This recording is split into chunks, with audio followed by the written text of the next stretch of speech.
నారాయణం నమస్కృత్య నరం చైవ నరోత్తమం దేవీం సరస్వతీం వ్యాసం తతో జయముదీరయేత్. హరి ఓం. పరమేశ్వర స్వరూపమైన సభకి నమస్కారం. ఈరోజు ప్రసంగాన్ని పూర్తి చేసేటటువంటి సమయానికి పరీక్షిన్ మహారాజు గారు అత్యంత ధర్మబద్ధంగా ఇక పూర్వం పాండవులు ఎలా పరిపాలన చేశారో వారి పరిపాలనని తలంపుకలకు తీసుకొస్తూ కృష్ణ పరమాత్మ యొక్క పాదార విందముల యందు ఎడతెగనటువంటి భక్తితో రాజ్యాన్ని సస్యశ్యామలంగా ఉండేటట్టుగా పరిపాలన చేస్తున్నాడు. అలా పరీక్షిత్ పరిపాలిస్తున్నటువంటి కాలంలో ఒక ఆశ్చర్యకరమైన సంఘటన జరిగింది. మీకు నిన్నటి రోజున నేను ఒక విషయాన్ని విజ్ఞాపన చేశాను. ఎందుచేత కృష్ణ నిర్యాణము ప్రారంభమైపోయింది ప్రథమ స్కంధంలో అంటే, శుకుడు భాగవతం చెప్పడానికి వచ్చి కూర్చోవాలి. అది ఒక చారిత్రాత్మకమైన సంఘటన. ఎందుకంటే శుకుడు వచ్చి కూర్చోడు. ఎందుకు కూర్చోడు అంటే, అసలు శుకుడికి అలా కూర్చోవలసిన అవసరం లేదు. నిరంతరము బ్రహ్మమునందు రమిస్తూ ఉంటాడు. అటువంటి వాడు మీకు నేను మొదటి రోజున అనుకుంటా విజ్ఞాపన చేశాను. ఒక ఆవు పాలు పితకడానికి ఎంత సమయం పడుతుందో అంతకన్నా ఆయన ఏ ప్రాంతమునందు నిలబడడు. అటువంటి వాడు వచ్చి కూర్చోవాలి. అలా కూర్చోవాలంటే అదొక గొప్ప సందర్భం. ఆ సందర్భం ప్రారంభమైతే అసలు భాగవతం ప్రారంభం కావాలి. ఇంకక్కడి నుంచి మళ్ళీ అవతారములను వరుసగా తీసుకురావాలి. అది తీసుకురావాలంటే కృష్ణ నిర్యాణాది ఘట్టములు పూర్తవ్వాలి. అందుకని చెప్పి కృష్ణ నిర్యాణం ముందు వస్తుంది ప్రథమ స్కందంలో అని మీకు నేను మనవి చేశాను. కృష్ణ నిర్యాణం జరిగింది అంటే దాని అర్థం ఏమిటంటే కలియుగం ప్రారంభమైంది. కలిపురుషుడు ప్రవేశించాడు. కలిపురుషుడు ప్రవేశించిన దగ్గర నుంచి ఒక రకంగా ఆలోచిస్తే కలిపురుష ప్రవేశము చేత వచ్చేటటువంటి ప్రయోజనం ఒకటి ఉంది. ఆ మాట నేనంటే కొంచెం ఆశ్చర్యకరంగా, అదేమిటండి మీరు అలా మాట్లాడారు అని మీకు అనిపించవచ్చు. కానీ ఒక యథార్థం నేను మీకు మనవి చేస్తున్నాను. కలియుగంలో ఉండేటటువంటి మొట్టమొదటి గొప్పతనం ఏమిటంటే, నామాన్ని పట్టుకుంటే చాలు, చాలా తేలికే. జాగ్రత్తగా నామాన్ని పట్టుకుని ఉండగలిగితే, ఈశ్వర కథని పట్టుకుని ఉండగలిగితే తరిస్తాడు. రెండవది, కలియుగంలో పుణ్యకార్యము చేశాడా లేదా చూడరు. పుణ్యకార్యమును తలపెట్టగలిగితే చాలు. కనీసం మనస్సులో 10 మాటలు, ఏమండి నేను కాశీ వెళ్ళాలనుకుంటున్నాను, నేను తిరుమల వెళ్ళాలనుకుంటున్నాను, ఆ శ్రీశైలం వెళ్ళాలని ఉంటుంది, ఆ శ్రీశైలంలో సుప్రభాతం ఎలా జరుగుతుందండి, ఒక ఆవును తీసుకొస్తారట కదా, గోపూజ జరుగుతుందట కదా, అక్కడే కుండంలోకి నీరు వస్తుందట కదా, ఇవన్నీ ఎలా జరుగుతాయండి, జంబుకేశ్వరంలో అమ్మవారికి మధ్యాహ్నం నైవేద్యానికి అర్చకులు చీర కట్టుకుంటారట కదా, అంతటి శక్తి స్వరూపిణిట కదా అమ్మవారు, అర్చకులు కూడా అమ్మవారి ముందు పురుష రూపంలో నిలబడరట, నిజమేనా, అక్కడికి వెళ్ళాలని ఉందండి అని అన్నాడు అనుకోండి, ఆర్తితో ఆ మాట అంటే వెళ్ళిన ఫలితం వేసేస్తారు. అది విచిత్రం. అంటే ఏదో కోటేశ్వరరావు అలా అన్నారు కదా అని ఉట్టిన జంబుకేశ్వరం వెళ్దాం అనుకుంటున్నానండి, తిరుపతి వెళ్దాం అనుకుంటున్నానండి అంటే కాదు. నిజంగా ఇక్కడి నుంచి ఆర్తితో రావాలి. ఆ మాట వస్తే వేస్తారు. పాపకార్యం పూర్తయితే ఫలితం వేస్తారు. పాపకార్యం పూర్తి చెయ్యాలి, పుణ్యకార్యాన్ని పూనికతో తలుచుకోవాలి. ఇది కొంత అడ్వాంటేజా కాదా చెప్పండి నాకు. అయితే మీరు అలా నిలబడగలిగితే అది మీకు కొంత ప్రయోజనాన్ని చేకూర్చగలదు. కానీ అదే సమయంలో కలి అనబడేటటువంటిది ఒక విషపు పురుగు, చాలా ప్రమాదకరమైనటువంటి స్థితి. ఎందుచేతనంటే ఎప్పుడు దేహ సంబంధమైనటువంటి సుఖాల వైపుకే లాగేస్తాడు తప్ప అసలు ఈశ్వరుడి వైపుకి తల తిప్పనివ్వడు, ఉక్కిరి బిక్కిరి చేసేస్తాడు. అటువంటి యుగం ప్రారంభమవుతోంది. అందుకని ఈశ్వరుడు ఆ సమయంలో నిలబడి ఉంటే కృష్ణ పరమాత్మ ఈ కలిపురుష ప్రవేశం జరగదు. అందుకని ఈశ్వరుడు కూడా ఆ యుగం జరగడానికి కావలసిన అవకాశం ఆయన ఇచ్చేశాడు. అందుకని అవతారం సాధించేశాడు. పరీక్షిన్ మహారాజు గారు దిగ్విజయ యాత్ర చేస్తున్నాడు. దిగ్విజయ యాత్ర చేస్తుండగా ఒక చోట ఒక ఆశ్చర్యకరమైనటువంటి సంఘటన చూశాడు. దీన్ని మీరు కొంచెం జాగ్రత్తగా గమనించాలి. కేవలం మీరు ఒక పురాణ కథగా దాన్ని విన్నారనుకోండి, దానివల్ల ఎంత ప్రయోజనం వస్తుంది అంటే నేను చెప్పలేను. కానీ భాగవతంగా మీకు అర్థం కావాలంటే ఇది చాలా కీలకమైనటువంటి ఘట్టం. ఒక మహాపురుష ప్రవేశం జరిగే ముందు దాని వెనకాతల ఒక కీలకమైన సందర్భం ఉంటుంది. మీరు ఒక బంగారం ముద్ద పట్టుకెళ్ళి అయ్యా నాకు ఒక ఉంగరం చెయ్యండి అని చెప్తే మీరు జ్ఞాపకం పెట్టుకోండి, మీరు ఇచ్చిన బంగారం ముద్ద మీరు కోరుకున్న బంగారు ఉంగరంగా బయటికి వచ్చే ముందు అగ్ని జ్వాలల యందు ఆ బంగారము తప్తమవుతుంది, సుత్తి దెబ్బలు తింటుంది. ఇన్ని పడితే అప్పుడు మీరు కోరుకున్న బంగారం ఉంగరం చిన్న పెట్టిలో పెట్టి మీ చేతికి ఇస్తారు. ఉంగరముగా మారే ముందు, ఉంగరముగా వచ్చే ముందు వెనక ఒక గొప్ప విషమమైనటువంటి ఒక స్థితి నడుస్తుంది. ఇప్పుడు శుకుడు వచ్చి కూర్చోవలసినటువంటి సందర్భం వస్తోంది. రావాలంటే దాని వెనకాతల ఏదో ఒక మహత్తరమైన సంఘటన జరుగుతోంది. మీరు ఆ కోణంలో దాన్ని పరిశీలన చెయ్యలేదు అనుకోండి, భాగవతాన్ని వ్యాసుడు అలా ప్రారంభం చేసినటువంటి రహస్యం మీకు అందదు. అది అందిందనుకోండి, అందుకే భాగవతం విన్నంత మాత్రం చేత జీవితం మారిపోతుందంతే. అభయం ఇచ్చేశారు. భాగవతం విన్నాడు, కొన్ని కోట్ల కోట్ల జన్మల తర్వాత వాడు వింటున్నాడు భాగవతం అని చెప్పేశారు. ఇప్పుడు మీరు ఆ కోణంలో మనస్సుని సంసిద్ధం చేసుకుని వినండి. పరీక్షిన్ మహారాజు చూస్తున్నాడు. పరీక్షిన్ మహారాజు చూడడం కాదు, మీరు చూడాలి. ఇప్పుడు అలా ఎలా చూస్తారన్నది చివరికి సమన్వయం చేస్తాను. పరీక్షిన్ మహారాజు దిగ్విజయ యాత్రలో తిరుగుతూ తిరుగుతూ ఒక ప్రదేశమునకు వచ్చారు. వచ్చేసరికి అక్కడ ఒక ఆవు నిలబడి ఉంది, ఒక ఎద్దు నిలబడి ఉంది. ఈ ఆవు పిల్లలు పక్కన లేక, పిల్లలు కనపడక, పిల్లల యొక్క క్షేమవార్త తెలియక ఏడుస్తున్నటువంటి తల్లి ఎలా ఉంటుందో అలా ఉన్నది. ఈ ఉపమానం నేను మీకు చెప్పాను అనుకోండి, వాచికంగా చెప్పినప్పుడు చాలా తేలిగ్గా ఉంటుంది. ఏముందండి అది పెద్ద అని మీరు దాన్ని చాలా తేలిగ్గా తీసేస్తారు. తండ్రికి ఈ ఉపమానం వెయ్యరు, తల్లికి వేస్తారు. ఎందుకనంటే నేను మీకు ఒక ఉదాహరణ చెప్తే మీరు తొందరగా దాన్ని పట్టుకోగలుగుతారు. నేను ఒకప్పుడు సామర్లకోటలో ఉద్యోగం చేస్తుండేవాడిని. అప్పుడు నేను సామర్లకోటలో ఒకరోజు సాయంకాలం బస్ స్టాండ్లో నిలబడి ఉన్నాను, కాకినాడ వచ్చే బస్సు ఎక్కడానికి. నిలబడి ఉండగా ఒక ఆశ్చర్యకరమైన సంఘటన జరిగింది. పల్లెటూరి వాళ్ళు, పాపం తెలియని వాళ్ళు, వాళ్ళందరూ కూడా ఏదో ఇటువైపు పక్కన ఆ పెద్దాపురం దాటిన తర్వాత జగ్గంపేట వెళ్ళవలసినటువంటి బస్సు ఒకటి ఎక్కాలి. ఈ చిన్న చిన్న పిల్లల్ని పట్టుకుని, ఇద్దరు మగపిల్లల్ని ఈ పల్లెటూరి ఆడవాళ్ళందరూ ఎక్కడంలో ఒక తల్లి కూడా ఒక బస్సు ఎక్కేసింది. ఎక్కేసిన తర్వాత ఆ బస్సు కండక్టర్ గారు అన్నారు, అయ్యో ఇది జగ్గంపేట వెళ్ళదమ్మా ఈ బస్సు, ఇటేదో వడ్లమూరు అటువైపుకు వెళ్ళిపోతుంది, పెద్దాపురం దాటిన తర్వాత ఇది జగ్గంపేట వెళ్ళదన్నాడు. మళ్ళీ అందరూ బిలబిల దిగిపోయారు. బస్సు వెళ్ళిపోయింది. బస్సు వెళ్ళిపోయిన ఒక్క 5 నిమిషాలకి ఈ తల్లితో పక్కనున్నావిడంది, మీ రెండో పిల్లాడేడే అంది. అనగానే అంతేనండి, అప్పటి వరకు చాలా ప్రశాంతంగా ఉంది పరిస్థితి. నీ రెండో పిల్లాడేడి అంది, అంతే మారిపోయింది పరిస్థితి. ఆవిడ ఒక్కసారి చూపులు మారిపోయి ఉద్విగ్నం అయిపోయి అటు ఇటు చూసింది. కొడుకు కనపడలేదు. ఒక 2 నిమిషాలు మాత్రం అడిగింది, కొడుకేడి, మా అబ్బాయిడు అంది. కనపడలేదు. అంతే. బస్సు వెళ్ళిపోయి 10 నిమిషాలు అయిపోయింది. ఈవిడ పరిగెడితే దొరుకుతాడండి? మీరు చెప్తే నమ్ముతారా? ఆవిడికి ఒంటి మీద బట్ట ఉందో లేదో కూడా ఆవిడ చూసుకోలేదు.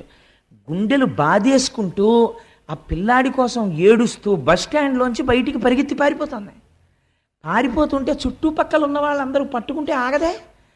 నువ్వు ఎక్కడికి పరిగెడతావే? బస్సు వెళ్ళిపోయి 10 నిమిషాలు అయిపోయిందంటే పాపం ఎవరో ఒక మహోపకారులు ఉంటారు, వాళ్ళు చూసి అయ్యో బెంగ పెట్టుకోకండి అమ్మా, మేము తీసుకొస్తాం పిల్లాడిని, ఆ పిల్లాడిని గుర్తుపట్టగలిగిన వాళ్ళని మా బండి మీద ఎక్కమనండి అని చెప్పి 5 నిమిషాల్లో రివ్వును వెళ్ళిపోయి ఆ బస్సు ఆగిన చోటుకి వెళ్ళిపోయి ఆ పిల్లాడిని మళ్ళీ వెతికి పట్టుకుని ఎక్కించుకుని మళ్ళీ తీసుకొచ్చేసారు. తీసుకొచ్చే కానీ తల్లి సహజస్థితికి వచ్చేస్తే ఏమే తీసుకొస్తారు కదా, అదేంటి ఆ గుండెలు బాధేసుకోవడం ఏమిటి, ఆ నేల మీద పడిపోవడం ఏమిటి, ఆ ఈ తలంతా దెబ్బలు, ఇదంతా నెత్తురు, ఆ కొట్టేసుకుంది, ఆ గుండెలంతా నిప్పి, అప్పుడు తెలుస్తోంది ఆవిడికి బాధ. ఆ కొడుకు కనపడే వరకు అసలు ఆవిడికి అలా దెబ్బలు తగిలాయని, నెత్తురు కారిపోతోందని, భూమికేసి కొట్టేసుకుంటున్నానని తెలియదు. తల్లి ప్రేమ అంటే అలా ఉంటుందండి. అమ్మ అన్న మాట అంత గొప్పది. అందుకే ఇవాళ పేపర్లో చూశాను, నేను చదవడం ఇవాళ టైమే కుదరలేదు. వేటూరి సుందరరామూర్తి గారు ఏడిచాడు మహానుభావుడు, తెలుగు భాషలో అమ్మని దూరం చెయ్యకండి అన్నాడు. అమ్మ అన్న మాటకి అంత గౌరవం ఉంది, అమ్మ అన్న మాట వెనక అంత ప్రేమ ఉంది. మాతృత్వంలో ఉన్నటువంటి ప్రేమ అంతటినీ తీసుకొచ్చి మీరు ఒక ముద్దగా పెడితే, ఆ ముద్దని మీరు చూడాలి అనుకుంటే ఆ ముద్దయే భూమి. భూమి అమ్మ. అందుకే భూమి గురించి ఎక్కడైనా చెప్పవలసి వస్తే పొంగిపోతారు ఋషులు. వాల్మీకి మహర్షి అయితే చితిక్షమా పుష్కరసన్నిభాక్షి అంటారు. అమ్మకుండే గొప్ప లక్షణం ఏమిటో తెలుసా అండి? ఓర్పు. ఎక్కడి నుంచి వస్తుందో తెలియదు. ఆ పిల్ల చివల్ రస్ అంటారు పెళ్లి చూపులకు ముందు. అమ్మో ఫలానా వాళ్ళ అమ్మాయిని చేసుకుంటారండి, అమ్మ ఆ అమ్మాయి ముక్కోపెండి బాబు, అన్నింటికీ కోపడుతుందంటారు. ఎక్కడికి పోతుందో తెలియదు ఆ కోపం అంతాను. ఒక్క 2 పిల్లలు పుట్టేటప్పటికీ ఎంత అల్లరి చేయనివ్వండి, ఎంత ఓర్పు. ఓ 4 ఏళ్ళు పోయిన తర్వాత ఆ పిల్ల ఇంటికి వెడితే ఏమిటి ఆ అమ్మాయికే ఇంత ఓర్పు వచ్చేసింది, అంత ముక్కోపం ఉండేదనిపిస్తుంది. అమ్మకి ఓర్చగలిగినటువంటి గుణం ఉంటుంది. ఇవాళ భూమి దాన్ని కోల్పోయినది కలియుగ ప్రారంభంలో. అందుకని బిడ్డ కనపడని ఆవు ఏడ్చినట్టు ఏడుస్తోంది ఆవిడ.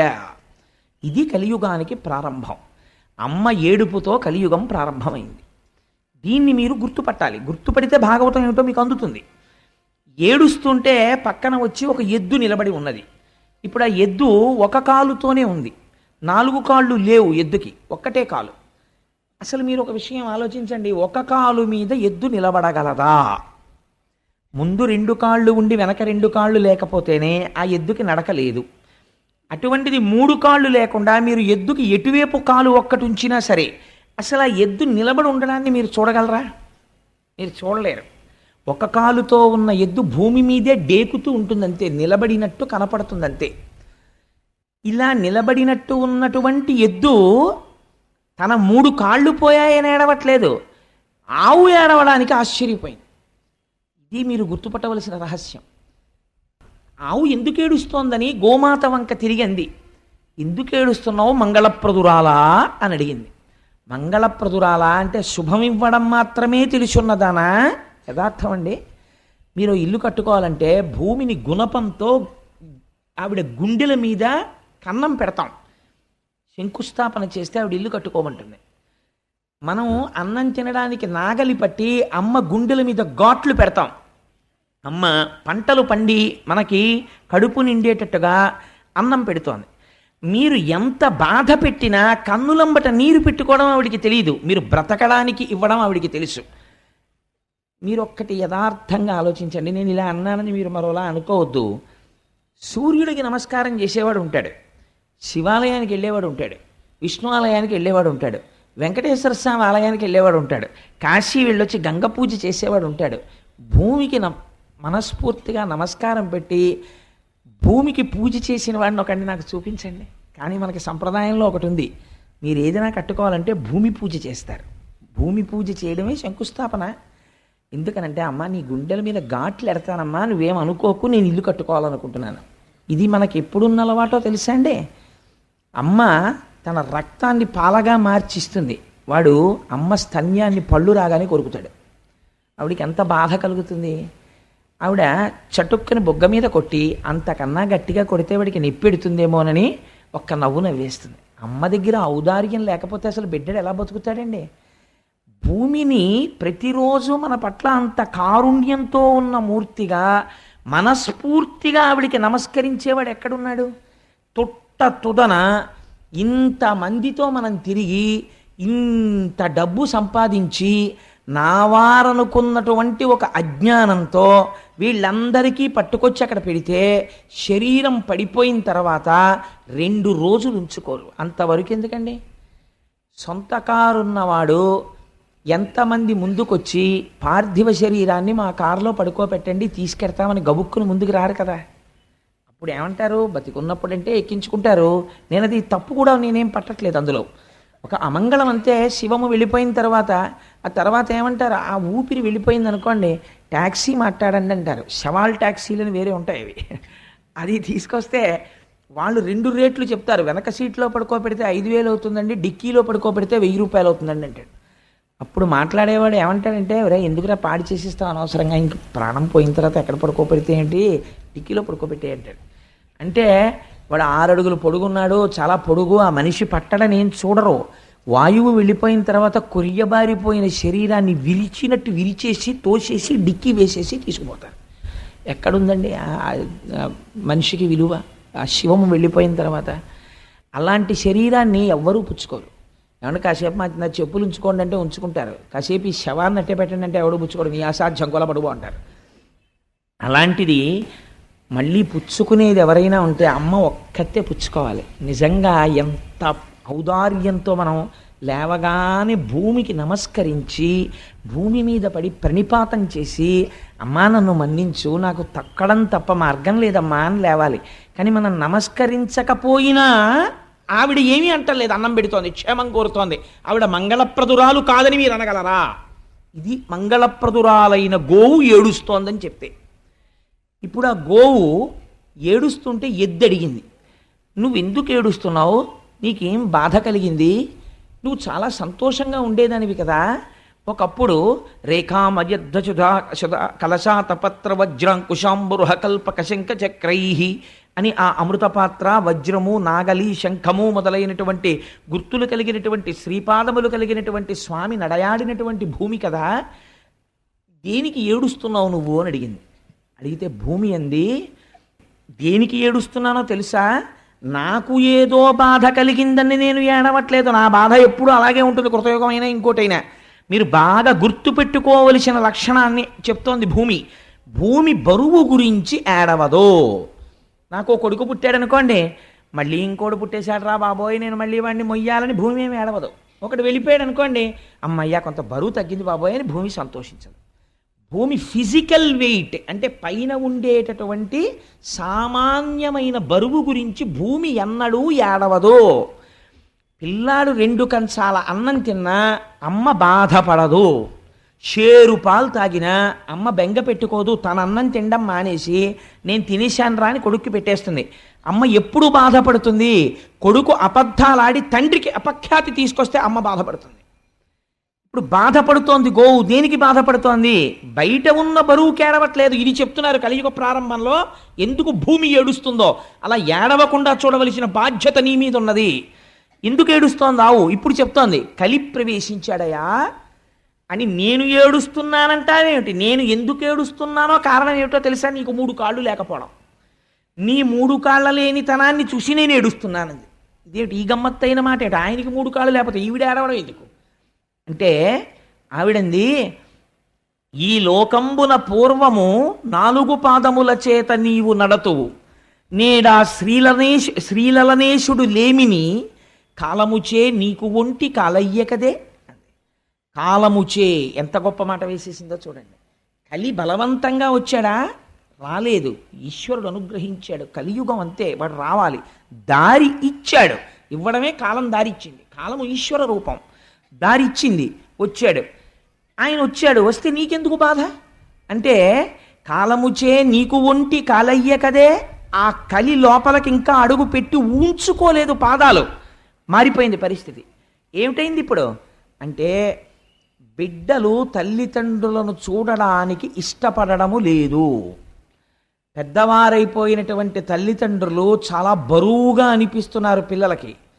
పిల్లల యొక్క యోగక్షేమాల్ని చూసి వాళ్ళని వృద్ధిలోకి తీసుకురావడానికి సంస్కారయుతంగా ముందు పిల్లలకి సంస్కారం నేర్పాలని పెద్దలు ఆలోచించడం లేదు. ధర్మము విచ్చిపోతోంది. పూర్వం 4 పాదములు నీకుండేవి, ఇవి మామూలు ఎద్దు కాదు. ఇప్పుడు మీరు గుర్తుపట్టాలి, ఆ ఎద్దు ఎవరు, ధర్మము. ధర్మమునకు భూమికి ఎంత దగ్గర సంబంధమో చూడండి.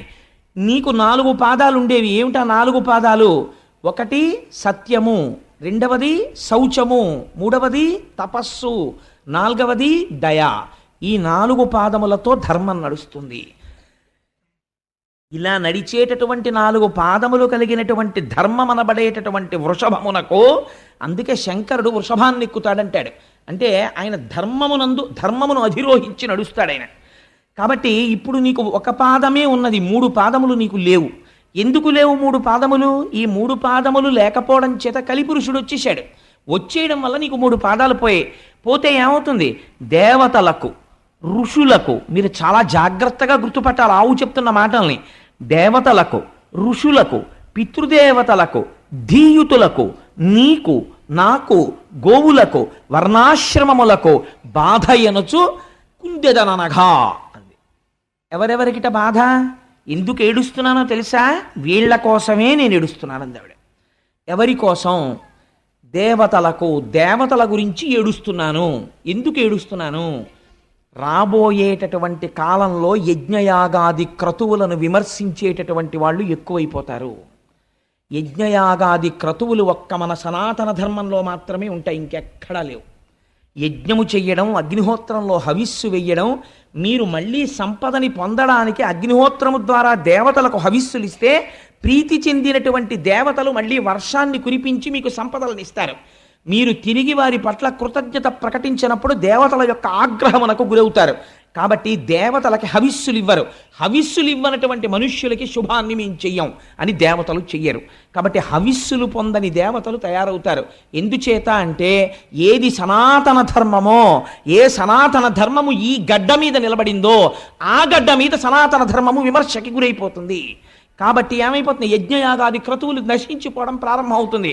అందుకని దేవతలకు, ఋషులకు, ఎవరు వేదం కష్టపడి చదువుకుని స్వరం తెలుసుకుని చాలా కష్టపడి ఆ స్వరంతో వేదం చెప్తాడో అసలు ఆ వేదాన్ని ఆదరించాలనేటటువంటి బుద్ధి నశించిపోతుంది లోకంలో. ఎవడు తపస్సుతో ఉన్నాడో, ఎవడు నాకు లోకములో విషయసుఖములు అక్కర్లేదని జడలు కట్టి భగవంతుని ఎందున్నాడో వాడిని రాళ్ళు పెట్టి లోకం కొట్టేటటువంటి రోజు వస్తుంది. అలాంటి వాడిని చూసి నిష్కారణంగా విమర్శ చేసేటటువంటి రోజులు బయలుదేరిపోతాయి. నేను ఈ మాట అంటే నేను అసందర్భంగా అన్నానని మీరు అనుకోకండి. నేను తరచూ ఒక మాట చెప్తుంటాను. నాకు ఎక్కడైనా నేను తెల్లటి బట్టలు కట్టుకుని వెళ్ళిపోతుండగా నాకు కె విశ్వనాథ్ గారు కనపడితే, విశ్వనాథ్ గారికి నాకు మధ్యలో ఒక మురుగుడు గుంట ఉంటే నేను అది మురుగుడు గుంట ఉందని పక్కకి కూడా వెళ్లకుండా వారి పాదములకు ప్రణిపాతం చేయడానికి మురుగుడు గుంటలో పడిపోతాను అంటుంటాను. ఎందుకని అంటే బహుశా సినిమా రంగంలో ఆయన ఒక ఋషి. నేను ఈ మాట ఎందుకు అంటున్నానో తెలుసా అండి? ఆయన ఒక సినిమా తీశారు, నాకు ఆ పేరు జ్ఞాపకం లేదు, కానీ అందులో ఒక ఆఫీసరు వేదం చదువుకున్న వాళ్ళకి స్టైపెండ్ గ్రాంట్ చేస్తాడు. వేదం చదువుకుని 60 ఏళ్ళో 70 ఏళ్ళో వచ్చేసి వృద్ధుడైపోయినటువంటి పండితుడు పైన వస్త్రం కూడా లేకుండా ఉత్తరీయం వేసుకుని వచ్చి నిలబడితే ఆఫీసర్ ఎదురుగుండా 4 కుర్చీలు ఖాళీ ఉంటాయి. కూర్చోమని కూడా చెప్పడు, గోళ్ళు కొరుకుతుంటాడు ఆయన. గోళ్ళు కొరుక్కోవడం అంటే పని లేనివాడు చేసే పని ఏంటంటే గోళ్ళు కొరుక్కుంటున్నామని. ఆయన కాలం గురించి మాట్లాడుతుంటాడు, అది విచిత్రం. అసలు కాలస్వరూపమైన ఈశ్వరుడు గురించి వేదం చెప్తోంది. వేదం చదువుకున్న వాడిని నించోపెట్టాడు, తను కూర్చున్నాడు.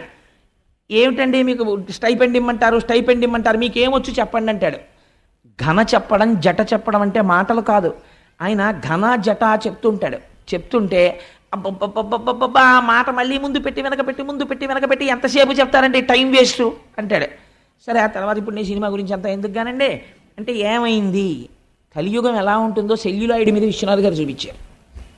ఇలా చూపించిన డైరెక్టర్ని ఒకటి నాకు చూపించండి. వేదము అవమానింపబడుతుంది. వేదం గురించి తెలుసున్నవాడు వేదం గురించి మాట్లాడాలి. వీడికి ఏం తెలుసు అని వేదం చదువుకున్న వాడికి వీడు స్కాలర్షిప్ను, వీడు అదే స్టైపెండ్ గ్రాంట్ చేస్తాడు. ఘన జటా చదువుకున్న 70 సంవత్సరముల మహాపండితుణ్ణి నిలబెట్టి వేదం చదివితే వీడు నిర్ణయించి నెలకు 200 రూపాయలు గ్రాంట్ చేసేంత మొనగాడా. అంత అద్భుతంగా విమర్శ చేశాడు మహానుభావుడు. అందుకని దేవతలకు, ఋషులకు, పితృదేవతలకు తద్దినాలు పెట్టేవాళ్ళు కొరవైపోతారు. పితృదేవతలు ఏడుస్తుంటారు. ఒక్కడు తద్దినం పెట్టేవాడు కనపడ్డం. ఎందుకు పెట్టడు అంటే, ఎందుకండి శ్రాద్ధం పెట్టడం? శ్రాద్ధం అంత షార్ట్ కట్ ఏది ఉండదు. నేను ఒక మాట అంటే మీరు ఏమనుకోకండి, భాగవతంగా చెప్పేస్తే భాగవతం ఎందుకండి? పెద్ద కోడల్ని ఇంటికి తెచ్చుకునే ముందు అంత జాగ్రత్త ఎందుకు పడతారో తెలుసా? రేపొద్దున్న పితృదేవతలకి అందాలి అంటే ఆ పెద్ద కోడలు దీపం పెట్టాలి. కొడుకును పుట్టినటువంటి వాడు పెడితే అందుకోరు, కోడలు దీపం పెట్టాలి. తల్లిదండ్రుల పట్ల, అత్తమామల పట్ల సంస్కృతి సంస్కారం ఉన్న కోడలైతే దీపం పెడుతుంది. నేను ఎన్ని ఇళ్లలో చూశాను, తద్దినం పెట్టేటప్పుడు అసలు కోడలు వచ్చి దీపమే పెట్టదు. కాబట్టి పితృదేవతలకు ఇంత గొప్ప కోడలరా నా కోడలని వాళ్ళు ఏడుస్తారు అప్పుడు. అందుకని పితృదేవతలకు నీకు ధర్మం పోతోంది, నాకు భూమికి, నీకు నాకు గోవులకు. ఆవులు అవమానింపబడతాయి. ఎప్పుడు చెప్పేసిందో చూడండి, కలియుగ ప్రారంభంలో చెప్పేసింది. ఆవుల్ని కొడతారు, ఆవుల్ని అమ్ముతారు, ఆవుల తోళ్లు తీసేస్తారు, ఆవు మాంసం తింటారు. గోవు అవమానింపబడిన చోట ఏ గోవు నుంచి వచ్చిన సమస్త పదార్థములు గౌరవింపబడ్డాయో అక్కడ గోవుల్ని రక్షించుకోవడానికి కేంద్రాలు వెలియవలసినటువంటిది, ఉద్యమాలు నడపవలసినటువంటి దౌర్భాగ్యం ఈ జాతికి వచ్చేస్తుంది. కాబట్టి గోవులకు, నానావర్ణాశ్రమములకు బాధయనచు కుండెదననగా కలియుగం ప్రవేశించింది అనడానికి ఇదే గుర్తు. వీళ్ళందరూ బాధలకు గురవడం ప్రారంభమైపోతోంది. అందుకు ఏడుస్తున్నానయ్యా అంది అని ఒక మాట చెప్పింది. నీకు 4 పాదములు ఉండేవి, సత్యము, శౌచము, తపస్సు, దయ. ఇప్పుడు ఇందులో 3 పాదములు పోయాయి. మీరు అలా చెప్తే నేను అలా అన్నాను అనుకోండి, ఇప్పుడు అది బయట ఉన్నటువంటి ఒక ఎద్దా కాదని నేను అంటున్నాను కదా. ఎద్దు ధర్మస్వరూపం, ఆవు భూస్వరూపం అని కదా నేను చెప్తున్నాను. ధర్మస్వరూపమునకు 3 పాదాలు పోయాయంటే ఎలా పోతాయండి? మీరు ధర్మమన్నా ఆచరించాలి, అధర్మమన్నా ఆచరించాలి కదా. మీరు ధర్మంగా ఉండాలి, మీరు ధర్మం చేయలేదు కాబట్టి ఏం చేసినట్టు? అధర్మం చేసినట్టు. కాబట్టి ఈ 3 పాదాల స్థానాల్లో మరి అధర్మమైనటువంటి 3 ఏముంటాయి? అవేవో తిరుగుతున్నాయి అన్నమాట బయట. ఈ 3 ఇక్కడ లేవు అంటే 3 తిరగకూడనివేవో తిరుగుతున్నాయి. అవి ఇక్కడ ధర్మానికి ఉండవు పాదాలుగా, అధర్మానికి ఉంటాయి. దాని గురించి చెప్పక్కర్లేదు. కానీ ఆ 3 ఏమిటై ఉంటాయి? ఆ 3 తిరగబట్టి ఈ 3 తెగిపోయాయి. ఏ 3 తిరుగుతున్నట్టు అంటే సత్యం అనేటటువంటి పాదము తెగదు. జ్ఞాపకం పెట్టుకోండి. ఎందుకని? ఇన్ని అధర్మాలు చేసినా దేవుడి గురించి తెట్టేటటువంటి వాడికి కూడా లోపల దేవుడు ఉన్నాడు కాబట్టి తిరుగుతున్నాడు. వాడు తిన్నది జీర్ణం చేయడం మానేశాడు అనుకోండి, చచ్చి ఊరుకుంటాడు. వాడు ఏం తిడతాడు వాడు? అందుకని లోపల ఆయన ఉండి ఊపిరిని వాక్కుగా మారిస్తే తిడుతున్నాడు కృతజ్ఞుడై. కాబట్టి ఈశ్వరుడు ఇంకా ఉన్నాడు కాబట్టి ఈ లోకం ఉన్నది, మారని పదార్థము ఇంకా కాపాడుతోంది కాబట్టి సత్యం అలా ఉన్నది. అదొక్కటే పాదం. మరి పోయినది ఏది? శౌచము పోయినది. శౌచము దేని చేత పోయినది అంటే దుష్టజనులతో కూడినటువంటి సంగము వలన పోయినది. అంటే ఎంత పెద్ద కాషన్ ఆర్డర్ పడిపోయిందో చూడండి భాగవతంలో. అన్నిటికన్నా జీవితంలో మీరు చాలా జాగ్రత్తగా ఉండవలసినది దేని విషయంలో? స్నేహము విషయంలో. మీ ఇంటికి తమంత తాముగా 50 మంది రావచ్చు, 50 మంది మాట్లాడచ్చు. మీ స్థితి నుంచి మీరు జారిపోకూడదు. జారిపోకుండా దుష్టుడైన వాడు మీ ప్రమేయం లేకుండా ఒకనాడు మీకు తారసపడతాడు, మీతో వచ్చి మాట్లాడతాడు. వాడి మాటలు మీరు ఎలా వినాలంటే తామరాకు మీద నీటి బొట్టు పట్టినట్టు పట్టాలి. అది వెంటనే జారిపోవాలి తప్ప, ఒక చిరునవ్వుతో విని వదిలిపెట్టాలి తప్ప దానికి మీరు మనసులో స్థానం ఇచ్చారనుకోండి అంతే, శౌచము పోతుంది. శౌచం అంటే ఏమిటో తెలుసా అండి? ఆచారము, నడువడి, వ్యవహారము ఇవన్నీ నశించిపోతాయి. వాడు మాట చెప్తాడు, ఎందుకంటే అవన్నీ ఏం అక్కర్లేదంటాడు. అవన్నీ అక్కర్లేదండి, ఎవరు చెప్పారు మీకు? అవన్నీ ఏం అక్కర్లేదంటాడు. తండ్రికి శ్రాద్ధం పెట్టాలని ఎవరు చెప్పారు? పెట్టక్కర్లేదంటాడు. అందుకని శౌచము పోయినది. దేని వలన పోయినది? మీరు ఒకటి జ్ఞాపకం పెట్టుకోండి, ఆచారం అవసరమా అవసరము లేదా? ఆచారం అవసరమే అని నేను అంటాను. ఎందుకంటానో చెప్పనండి. ఆచారము ముందు లేకపోతే మీరు మొహం కడుక్కోకుండా అన్నం ఎందుకు తినరు? మొహం కడుక్కోకుండా అన్నం ఎందుకు తినకూడదండి? మొహం కడుక్కోకుండా లోపలికి ఎడుతోంది కదా, పాచి ఎక్కడి నుంచి వచ్చింది? మీలోంచి వచ్చిన పాచే కదా మీ నాలిక మీద ఉన్నది, పళ్ళ మీద ఉన్నది. నేనే పుచ్చేసుకుంటాను, మళ్ళీ నేను తింటాను అన్నం. ఎందుకు తింటలేదు? లేకపోతే మీరు స్నానం చేయకుండా అన్నం ఎందుకు తింటలేదు? లేకపోతే నేను చొక్కా కింద ప్యాంటు పైన వేసుకుంటాను, ఎందుకు వేసుకోరు? అంటే ఒక ఆచారం ఉన్నది ప్రపంచంలో. ముందు ఒక మంచి జరగడానికి దానికి కావలసినటువంటి ఉపకరణములు ఆచారము చేత సిద్ధిస్తాయి. మీరు తిన్నటువంటి పదార్థమునందు శౌచం ఉండొచ్చు. భార్య ఎంతో కష్టపడి మంచి పదార్థం వండింది, మీరు రోజు మొహం కడుక్కోకుండా అన్నం తింటే ఏమవుతుంది? బ్యాక్టీరియా అంతా మళ్ళీ కడుపులోకి వెళ్ళి లేనిపోని జబ్బు వస్తుంది.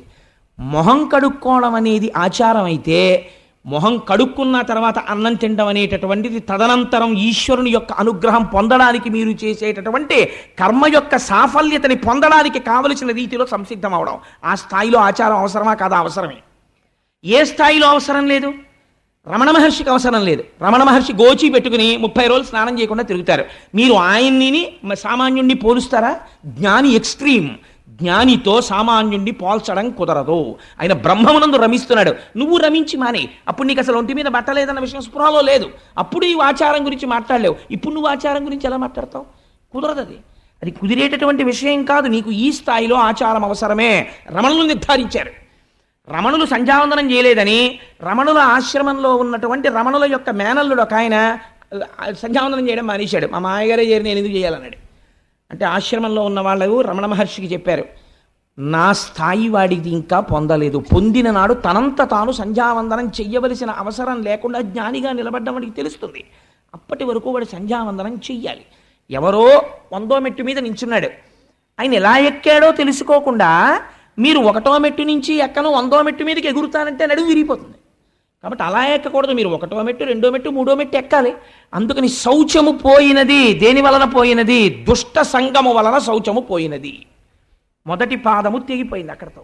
మరి రెండవ పాదము పోయినది. శౌచం అంటే ఒకటి గుర్తుపెట్టుకోండి, శౌచం అంటే నిరంతర బాహ్యాడంబరము కాదు. ఎప్పుడు ఇక్కడ ఆడంబరం శౌచంలోకి రాదు. బాహ్యాంతర శుచి అని రెండు మాటలు వాడతాం మనం.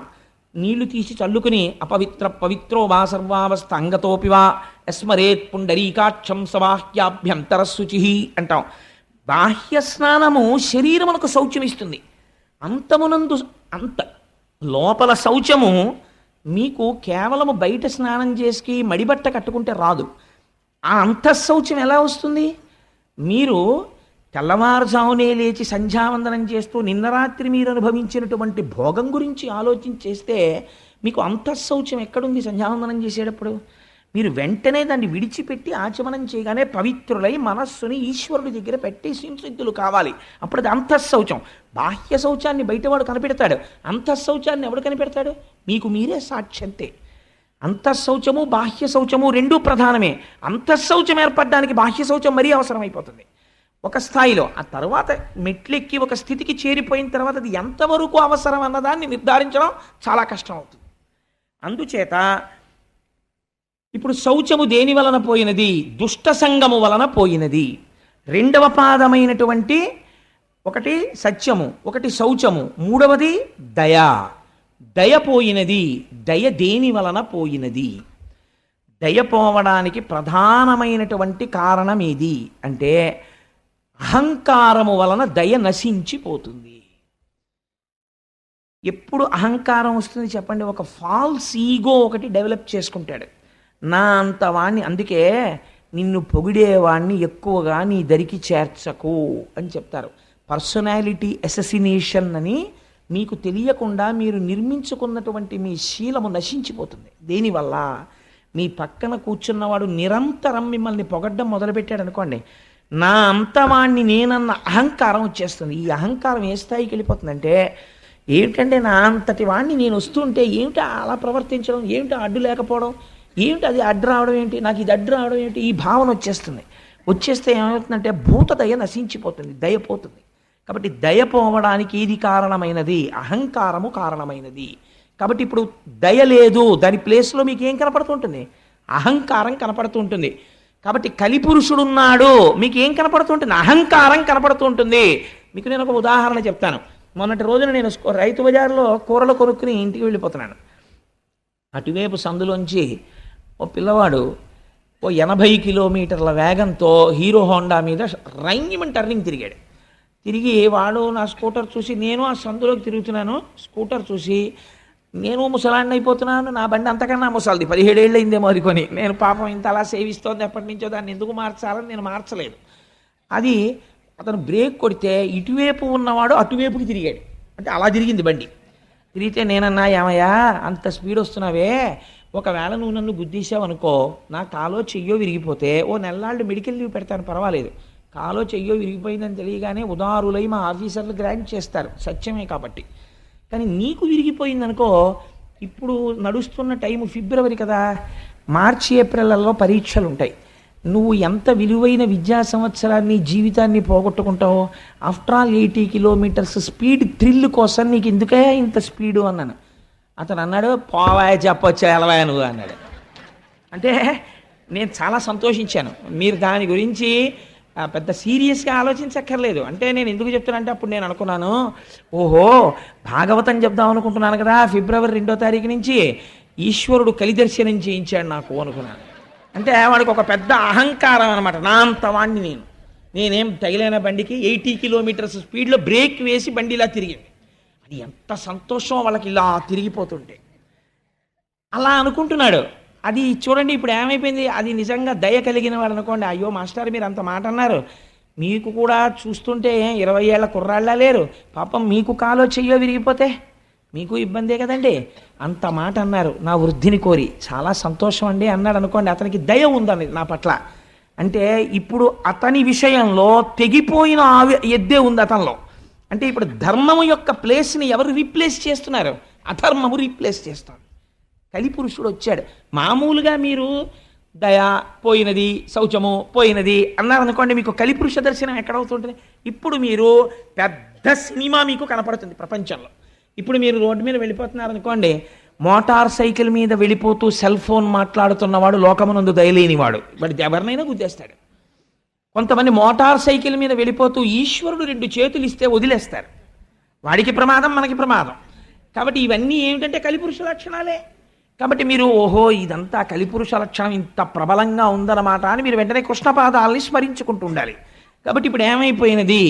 దయ అహంకారం వలన పోయినది. మూడవది ఇది తపస్సు. తపస్సు దేని వలన పోయినది? సమ్మోహము వలన పోయినది. సమ్మోహం అంటే ఏమిటి? ఇది ఒక విచిత్రమైనటువంటి లక్షణం.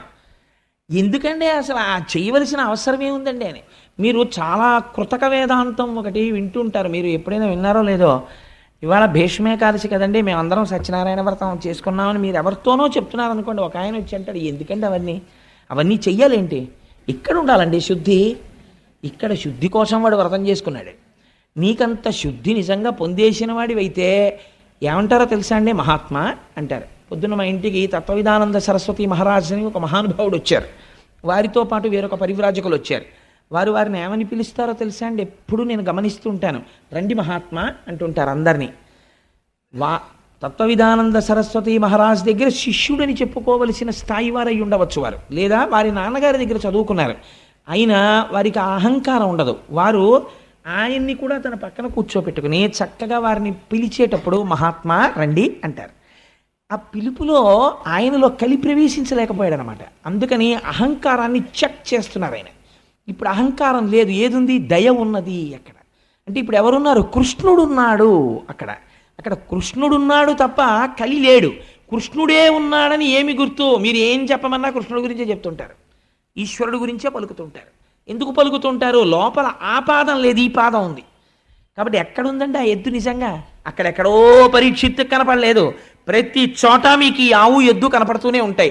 ఇలాంటి ఎద్దు కనపడ్డప్పుడల్లా ఈ ఆవు ఏడుస్తూనే ఉంటుంది. ఈ ఆవు ఏడిచినప్పుడల్లా పిడుగులు పడుతూనే ఉంటాయి, సునామీలు వస్తూనే ఉంటాయి. లోకమునందు అలా ఏడ్పించడాలు ఎక్కువైపోయాయి అనుకోండి, మహాత్ముల జోలికి వెళ్ళిపోయారనుకోండి, సునామీలు వచ్చేస్తాయి, పిడుగులు పడిపోతాయి, భూకంపాలు వచ్చేస్తాయి, సర్వనాశనం అయిపోతుంది. భూమి ఏడ్చింది. ఆ ఏడ్పు వల్ల వచ్చినటువంటి అదంటే దుష్టమైనటువంటి ఫలితం అది. కాబట్టి తపస్సు దేని వలన పోయింది? సమ్మోహము వలన పోయినది. కాబట్టి ఇప్పుడు ఈ 3 పోయాయి. ఈ 3 స్థానంలో ఏమి వచ్చినట్టు? ధర్మము యొక్క పాదములు పోయి అధర్మము యొక్క పాదములు వచ్చాయి. అధర్మము యొక్క పాదములు ధర్మమునకు అంటుకుని ఉంటాయా? ఉండవు. అది ధర్మము యొక్క ధర్మస్వరూపమైన వృషభము. అందుకని 3 పాదములు లేకుండా కనపడుతోందంటే కలియుగంలో. సో అదర్వైజ్ సేస్ ఇంకొక చోట ఉన్నాయి ఆ 3 పాదాలు. ఆ 3 పాదాలే ఇప్పుడు తిరుగుతున్నాయి. కాబట్టే నేను ఏడుస్తున్నాను. ఈ 3 పాదాలు తిరుగుతుంటే ఏడిచ్చే వాళ్ళు ఎవరో వాళ్ళ కోసం అయి ఉండాలి, సాధు పురుషులై ఉండాలి. ఈ 4 పాదాలు నడవాలని కోరుకునే వాళ్ళు ఆ యనమండుగురు. ఆ యనమండుగురికి బాధ, నేను ఏడుస్తున్నాను. నేను ఏడవడానికి కారణం నీ 3 పాదాలు లేకపోవడం. ఎంత గొప్ప సింబాలిజం తీసుకొచ్చారండి వ్యాసుల వారు. ఇప్పుడు ఇది ఆవు ఎద్దు ఏడుస్తున్నాయి. ఏడుస్తుంటే ఒక విచిత్రమైనటువంటి సంఘటన జరిగింది. అప్పుడు ఒక వ్యక్తి ఆ ఆవు ఎద్దు దగ్గరికి వచ్చాడు. ఎవరైనా అంటే దాని గురించి ఒక పెద్ద వర్ణన చేశారు పోతన గారు. కాలక్రోధుడు, దండహస్తుడు, నృపాకారుండు, కఠినాత్ముండు. అటువంటి వాడు సామాన్యమైన క్రోధం కాదది, అపారమైనటువంటి కోపం. అందుకని కాలక్రోధుడు, అంతటి కోపంలో ఉన్నవాడు. దండహస్తుడు, పైగా చేతిలో కర్ర పట్టుకున్నాడు. అసలే కోపం, దానికి తోడు చేతిలో కర్ర ఉంది. ఎంత ప్రమాదం చూడండి. దండహస్తుడు, నృపాకారుండు, పైగా ఉన్నది ఎలా ఉన్నాడు? రాజుగారిలా ఉన్నాడు. రాజు ఎటువంటి ఆభరణములు పెట్టుకుంటాడో, ఎటువంటి కిరీటం పెట్టుకుంటాడో అవి పెట్టుకున్నాడు. ఇప్పుడు పరిపాలకుడిలా ఉన్నాడు. కానీ వాడు ఎప్పటికీ పరిపాలకుడు కాలేడు. ఎందుకని? లోపల పరిపాలనాంశ లేదు, పరిపాలించడానికి తగిన సంస్కార బలము లేదు. కానీ పరిపాలకుడైనాడు. కాబట్టి ఏమయ్యాడు? నృపాకారుండు, నృపుండు కాడు. ఇది కలియుగ లక్షణం. ఎంత అందంగా వేసేశారో చూడండి. ఇంకా దాని వ్యాఖ్యానం మీరు మనసులో ఎంత దూరమైనా వెళ్ళచ్చు. నృపాకారుండు జంఘాలుండొక్కడు శూద్రుడు అసురగతిన్ కారుణ్య నిర్ముక్తుడై నేలంకూలగతన్య బంతి చిలగా నిర్ఘాత పదాహతి. నృపాకారంలో వచ్చినటువంటి వాడు బిడ్డ కనపడక ఏడుస్తున్నటువంటి తల్లిలా శుష్కించిపోయి ఉన్నటువంటి ఈ ఆవుని అపారమైనటువంటి కోపంతో ఏమీ చెయ్యకుండా అలా నిలబడి ఉన్నటువంటి ఆవుని తన కాలెత్తి ఒక్క తన్ను తన్నాడు. నెలంకులగే బంతిచిలగా ఆ ఆవు తిరగబడిపోయింది. అలా ఒక్క తన్ను తన్నాడు. ఒక కాలు మీద నిలబడినటువంటి ఎద్దుని ఇంకొక తన్ను తన్నాడు. ఆ ఎద్దు కింద పడిపోయింది. పడిపోతే వాడు ఊరుకోలేదు. వాడు తన చేతిలో ఉన్న దండముతో కొడుతున్నాడు వీటి రెండింటిని. ఎవరిని? భూమిని కొడుతున్నాడు. అంటే ఏ భూమిని వలన తాను బ్రతుకుతున్నాడన్న విషయాన్ని మరిచిపోయి ప్రవర్తిస్తున్నాడు. ధర్మమును దెబ్బతీస్తున్నాడు. అదే పనిగా కొడుతున్నాడు. ఇవి రెండు ఏడుస్తూ కన్నుల వెంట నీరు కారుస్తూ కింద పడి లేచి కుంటి పడి ఉన్నాయి. కైలాసాచల సన్నిభంబగు మహాగంభీర గోరాజమున్ అటువంటి ఆవుని పట్టుకుని ఇలా కొట్టి ఏడిపిస్తున్నాడు. ఆ ఆవు ఎలా ఉంది? కైలాసాచల సన్నిభంబగు మహాగంభీర గోరాజమున్. అటువంటి ఆవు కైలాస పర్వతం ఎలా ఉంటుందో అంత తెల్లనైనటువంటి ఆవు. ఎందుకండి ఆ పోలిక వేయాలి? కైలాసము ఈశ్వరుని ఆవాసము. ఈశ్వరుడు పైకి అపవిత్రంగా కనపడతాడు. మీకు ఎలాగో దక్షయజ్ఞ ధ్వంసం వస్తుంది 2-3 రోజుల్లో. అసలు ఆ దక్షయజ్ఞ ధ్వంసం ఇందురు కానీ ఎన్ని గమ్మత్తులు ఉంటాయో. పార్వతీ పరమేశ్వరులు మాట్లాడుకుంటారు. పుట్టింటికి పిలవకుండా వెళ్ళాలా వద్దా పెద్ద సబ్జెక్టు. అంత పెద్ద సబ్జెక్టు వాళ్ళిద్దరి మధ్య నడిస్తే ధర్మ సంబంధమైనటువంటి చర్చ చేస్తారు ఇద్దరు. ఆఖరికి వెళ్ళింది పార్వతీదేవి. సరే, ఆ తదనంతర విషయాలు ఎలా ఉంటాయి, వీరభద్రుడు ఎలా వస్తాడు, అసలు పోతన గారి పద్యాలు ఎలా ఉంటాయి ఆ సమయంలో మీరు చూద్దురు కానీ ఆ విషయాన్ని. అది వేరు మాట. కానీ నేను ఎందుకు ఈ విషయాన్ని ఇప్పుడు విజ్ఞాపన చేశానంటే, అక్కడ ఈ ఆవుని ఎద్దుని కొట్టేటప్పుడు కైలాసాచల సన్నిభంబగు మహాగంభీర గోరాజమున్, పైకి అమంగళంగా ఉన్నట్టు కనపడతాడు ఈశ్వరుడు. పుర్రెలమాల వేసుకున్నట్టు, శ్మశానంలో ఉన్నట్టు, శవ విభూతి రాసుకున్నట్టు ఉంటాడు. ఆయనంత మంగళప్రదుడు వేరొకడు లేడు. అందుకని ఆయనకి శివ అని పేరు. పైకి అమంగళంగా కనపడతాడు. కాబట్టి ఇప్పుడు ఏమైంది? పరస్పర విరుద్ధమైనటువంటి విషయాలు రెండు ఏకకాలమునందు ఒకరి యందు ఉన్నాయి. అలా ఎప్పుడూ చేసేటటువంటిది మంగళమే. మీరు ఒకటి గుర్తుపెట్టుకోండి, శివుడు అమంగళం చెయ్యడు, ఆవు అమంగళం చెయ్యదు. ఆవు ఆయన చాలా గొప్పవాడు. నేను ఇలా చెప్పానని మీరు ఏమనుకోకండి. నేను ఒక ఉదాహరణ చెప్తాను. దీనివల్ల పెద్దలు ఎంత బాధపడ్డారంటే, ఒకానొక సమయంలో రమణ మహర్షి స్నానం చేస్తే ఆయనప్పటికి పాపం సర్కోమా తీవ్రత పొందేసి అడుగు తీసి అడుగు వెయ్యలేని స్థితిలో ఒక గదిలో స్నానం చేస్తుండేవారు.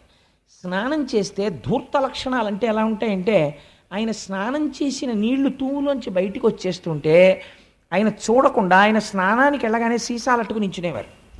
ఆయన స్నానం చేసి నీళ్లు బయటకు వస్తుంటే తూములోంచి ఆ సీసాలో నీళ్లు అట్టుకుని పట్టుకెళ్ళి తీర్థాల కింద ముచ్చేసుకునేవారు. ఆయన ఒకసారి బయటకు వచ్చి చూసి తెల్లపోయారు, ఏమిటి వీరి పనులని.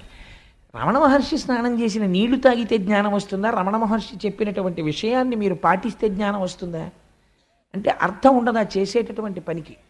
అలా ఆయన ఎంత మహాజ్ఞాని కానివ్వండి, ఆయన ఎంత గొప్పవాడు కానివ్వండి, ఆయన మూత్ర విసర్జన చేశాడు అనుకోండి, ఆ మూత్ర విసర్జన చేసినటువంటి మూత్రాన్ని తీసుకొచ్చి మీరు ఈశ్వరార్చనలో వాడగలరా? ఆయన మహాజ్ఞాని. మీరు వాడరు, అలా వాడకూడదు కూడా, అసలు ఆ ప్రశ్నే రాదు. ఒక ఆవు మూత్ర విసర్జన చేసింది అనుకోండి, మీరు ఆ ఆవు మూత్రాన్ని పట్టి ఇంటికి తీసుకొచ్చి శుద్ధికి చల్లుకుంటారు.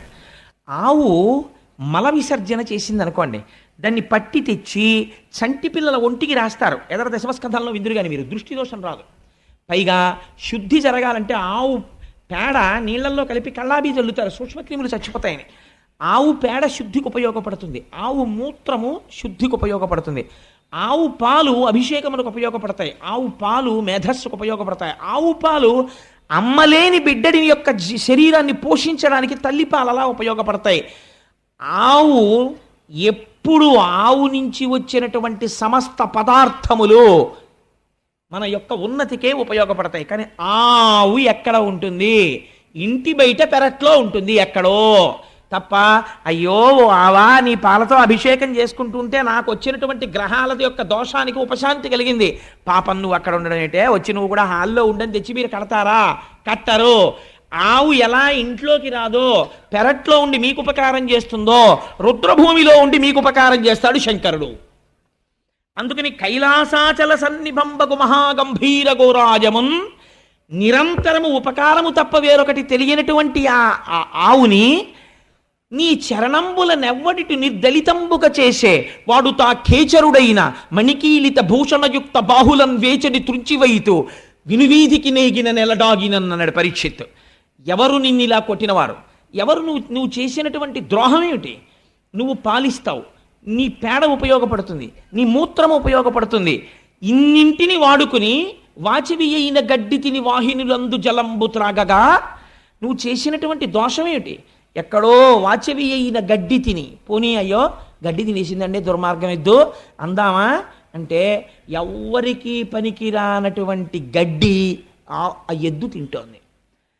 వాచవి అయిన గడ్డి తిని వాహినులందు జలంబు త్రాగగా, గడ్డి అంటే తింటాను కానండి, ఫిల్టర్ వాటర్ తాగకపోతే నాకు పడదండి, పాలు ఇవ్వలేను, పాలు నీటితో రావాలి కదా. మీకు ఆవు పాలు మీ చంటి పిల్లాడికి పడతానంటున్నారు, మరి మీరు నాకు కుడి తెడితే ఆ కుడితిలో అంశయే పాలగా వస్తాయి, అవి చెంచాడు మీ అబ్బాయి నోట్లో పొయ్యగానే వాడికి డయేరియా వచ్చేస్తుంది. అందుకని ఆవుకి మాత్రం ఫిల్టర్డ్ వాటరే పెట్టండి అని ఆవు ఎప్పుడైనా అడిగిందండి? మీ ఇంటికి వచ్చి మీ బిందెలో నీళ్లు కూడా అది అడగలేదు. ఎక్కడ నీళ్లు తాగింది? వాహినులందు జలంబు త్రాగగా, ఎక్కడో మీరు వెళ్ళి నీరు తెచ్చుకోని చోట తన మూతి పెట్టి నీరు తాగింది. ఎందుకు ఈ మాట అన్నారో తెలుసా అండి? ఒక రహస్యం ఉంది. ఎద్దుని పాము ఎక్కడ కరిచినా చచ్చిపోదు అంటారు. ఎక్కడ కుడితే చచ్చిపోతుంది, మూతి మీద కుడితే మాత్రం చచ్చిపోతుంది. ఆ మూతి అందుకే పెట్టేటప్పుడు చాలా జాగ్రత్తగా పెట్టాలి. పుట్టల మీద గడ్డి బాగా పెరుగుతుంది. ఆ పుట్టల మీద గడ్డిని తాను తినడం ఎంత ప్రమాదకరం ఆవుకి, ఎద్దుకి ఎంత ప్రమాదకరం. పుట్ట మీద గడ్డి తిని ఆవుకి ఒక లక్షణం ఉంటుంది, ఎద్దుకిని గబుక్కుని బురదలో కానీ ఎందులో కన్నా జారితే గభాలన పైకి రాలేవు, చాలా కష్టం. నిజంగా జీవహింస అంటే మీరు ఎక్కడ చూడొచ్చో తెలుసా అండి? అపార్ట్మెంట్లో గృహప్రవేశానికి ఆవుని ఎక్కించినప్పుడు చూడొచ్చు. అంతకన్నా దారుణం. ఆవు బొమ్మట్టుకుని వెళ్ళకూడదండి. మీరు ఆవును అందులో న్యాసం చేసి, సుబ్రహ్మణ్య శర్మ గారు రేపు మనకు వ్రతం చేయిస్తుంటారు, ఆయన నాకు ఒక సందర్భం చెప్పారు. 3rd ఫ్లోర్లో పూర్తి అయ్యి అపార్ట్మెంట్లో ఎవరో గృహప్రవేశం అవుతూ ఆవుని బలవంతంగా ఎక్కించేసి ముందే లోపల పెట్టారట. పెడితే పాపం ఈ పుణ్యాత్ముడికి తెలియక గృహప్రవేశానికి ముందు మంగళవాయిద్యం చేయండి అన్నాడు. అంటే వాళ్ళు మంగళవాయిద్యం చేశారు. చేయగానే తెల్లవారకట్ల 3 గంటల ముహూర్తం. ఈ ఆవు బెదిరిపోయి ఇంకా గ్రిల్స్ పెట్టినటువంటి కిటికీలోంచి సగం దూకేసింది. కింద రోడ్డు ఉంది. ఆ ఆవుకి వెనక్కి రావడం తెలియదు, ముందుకు పడిపోతే చచ్చిపోతుంది. ఈ విషయం పాఠం చెప్పిన కృష్ణావధానులు గారికి తెలిస్తే నువ్వు జీవితంలో మళ్ళీ వేదపన్నం చెప్పకని శపిస్తారేమో అని భయపడి ఈయన గృహప్రవేశం విషయం అక్కడ పెట్టేసి వీధిలోకి పరిగెత్తి ఎవరో కొబ్బరి బండాలు కొట్టేవాళ్ళు కనబడితే, ఉరే నేను 500 ఇస్తాను, ఆవుని వెనక్కి రాకేంట్రా, లేకపోతే గోహత్యాపాతకం నాకంటుకుంటుంది, నేను మోగించమన్నా నా మంగళ వాయిద్యాలు అని ముందు వాళ్ళని తీసుకొచ్చి తాళ్ళేసి తప్పెట్లేసి ఆవుని వెనక్కి తీసుకొచ్చి కిందకి దింపాక గృహప్రవేశం చేయించానండి. ఇలా ఉంటాయి అపార్ట్మెంట్లలో గృహప్రవేశాలంటే నాకు భయం మహాప్రభు అన్నాడు ఆయన. నాకు నిజమే అనిపించింది. మీ పుణ్యం కోసం ఆవు పేడేసేసి మూత్ర విసర్జన చేసేసి బెంగెట్టేసుకుని మీ మార్బుల్ ఫ్లోరింగ్ మీద నిలబడలేక 4 కాళ్ళు ఇలా జారిపోతుంటే చిత్రహింస పెట్టేయడమా? అదండి ఆవుని తీసుకెళ్ళి అంత హింస పెట్టి మీరు ఆ ఇంట్లోకి వెడితే మీకు ఏం కలిసి వస్తుందండి నాకు చెప్పండి. ఆ ఆవు అంత భయపడిపోయిన చోటకి మీరు వెళ్ళిపోతే మీకు కలిసి వస్తుందా?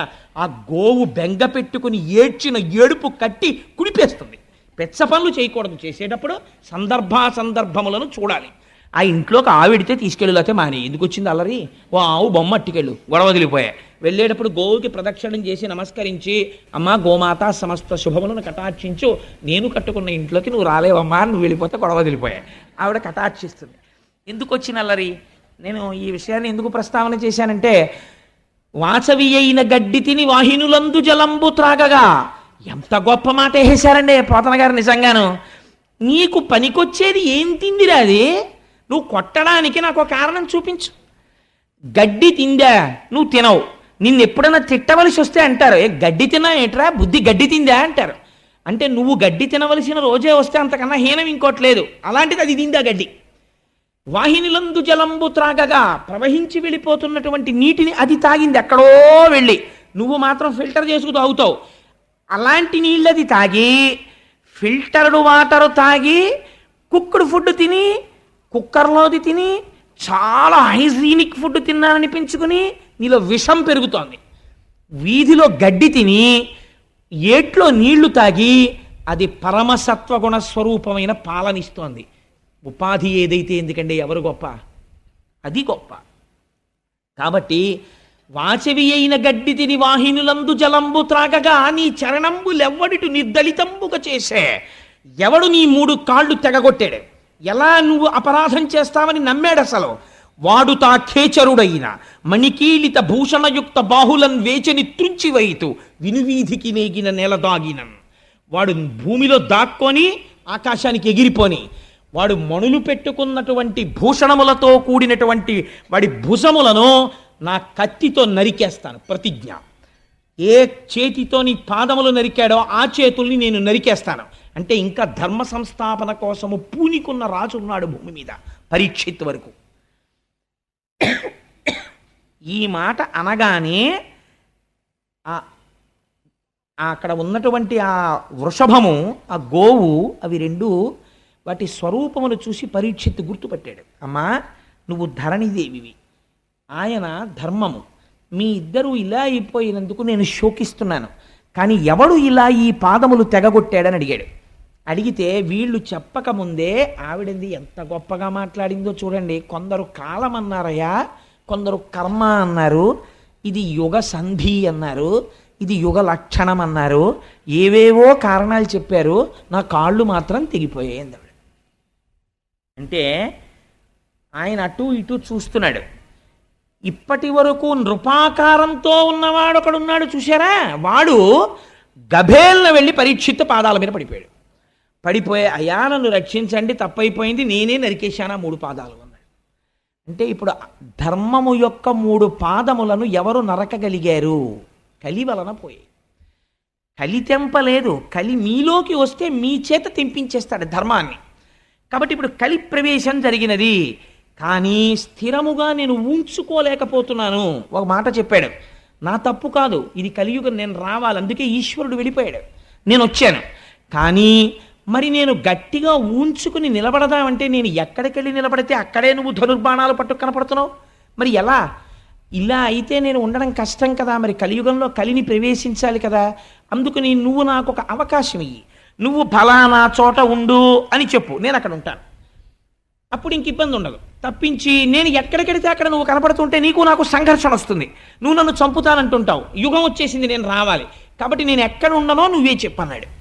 అంటే ఎంత గొప్ప మాట చెప్పాడో చూడండి. పరీక్షిత్ అన్నాడు, నీకు 4 స్థానాలు ఇస్తాను, నువ్వు అక్కడే ఉండు అన్నాడు. ఎక్కడ ఉండమంటావు అని అడిగాడు. మొట్టమొదట పరీక్షిత్ చెప్పిన స్థానం ఏదో తెలుసా అండి? జూదశాల యందు నీవు ఉండవచ్చు. రెండవది ఎక్కడ ఉండనన్నాడు, పానశాల యందు నువ్వు ఉండవచ్చు. ఎక్కడెక్కడ ఈ మత్తు గొలిపేటటువంటి పదార్థములను త్రాగుతారో అక్కడ నువ్వు ఉండవచ్చు. మూడవది స్వేచ్ఛావిహరిణులై ధర్మమునకు కట్టబడని ఆచార భ్రష్టులైన స్త్రీల యొద్ద నువ్వు ఉండవచ్చు.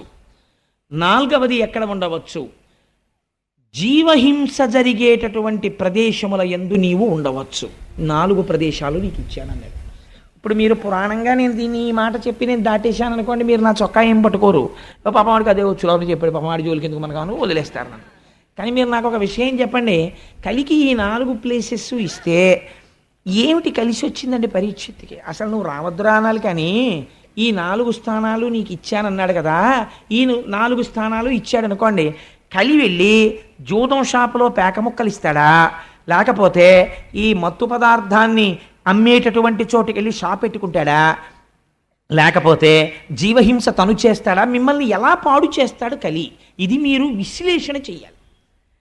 ఎలా పాడు చేస్తాడు అంటే దాని ఫలితమును చెప్పారు. జూదశాలయందు ఏమి జరుగుతుంది అంటే అసత్యము ప్రబలుతుంది. ఎలా అని మీరు నన్ను అడగచ్చు. మీరు కావాలంటే లోకమునందు పోకడ మీరు గమనించే ఉంటారు. మీరు గుడికి వెళ్ళేవాడు ఏమన్నా ఒకసారి నేను శివాలయానికి వెళ్ళి ప్రదక్షిణం చేసి వచ్చేస్తానండి అంటాడు. లేదు ఇంకా సినిమాకి వెళ్ళేవాడు అనుకోండి, ఏమండి ఏమనుకోకండి సినిమాకి వెళ్తున్నానంటాడు. ఇంకా పోని 10 మంది పరిహాసం ఆడాలండి.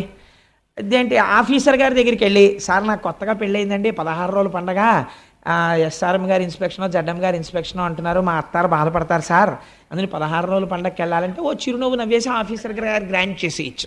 అది కూడా నోటితో చెప్పుకుంటాడు నేను వెళ్ళాలండి అని. కానీ ప్యాక్ ఆడుకోవడానికి వెళ్తున్నానండి అని చెప్తాడండి ఎవడైనా? చెప్పడు, మర్యాద పోతుందని తెలుసు వాడికి. అందుకని ఏం చెప్తాడు? అబ్బాయి ఏం లేదండి మా ఫ్రెండ్ ఇంటికి వెళ్ళొస్తాను మాస్టారు అని వెళ్ళిపోతాడు. లేకపోతే దానికి అందమైన పేరు ఎట్టుకుంటారు.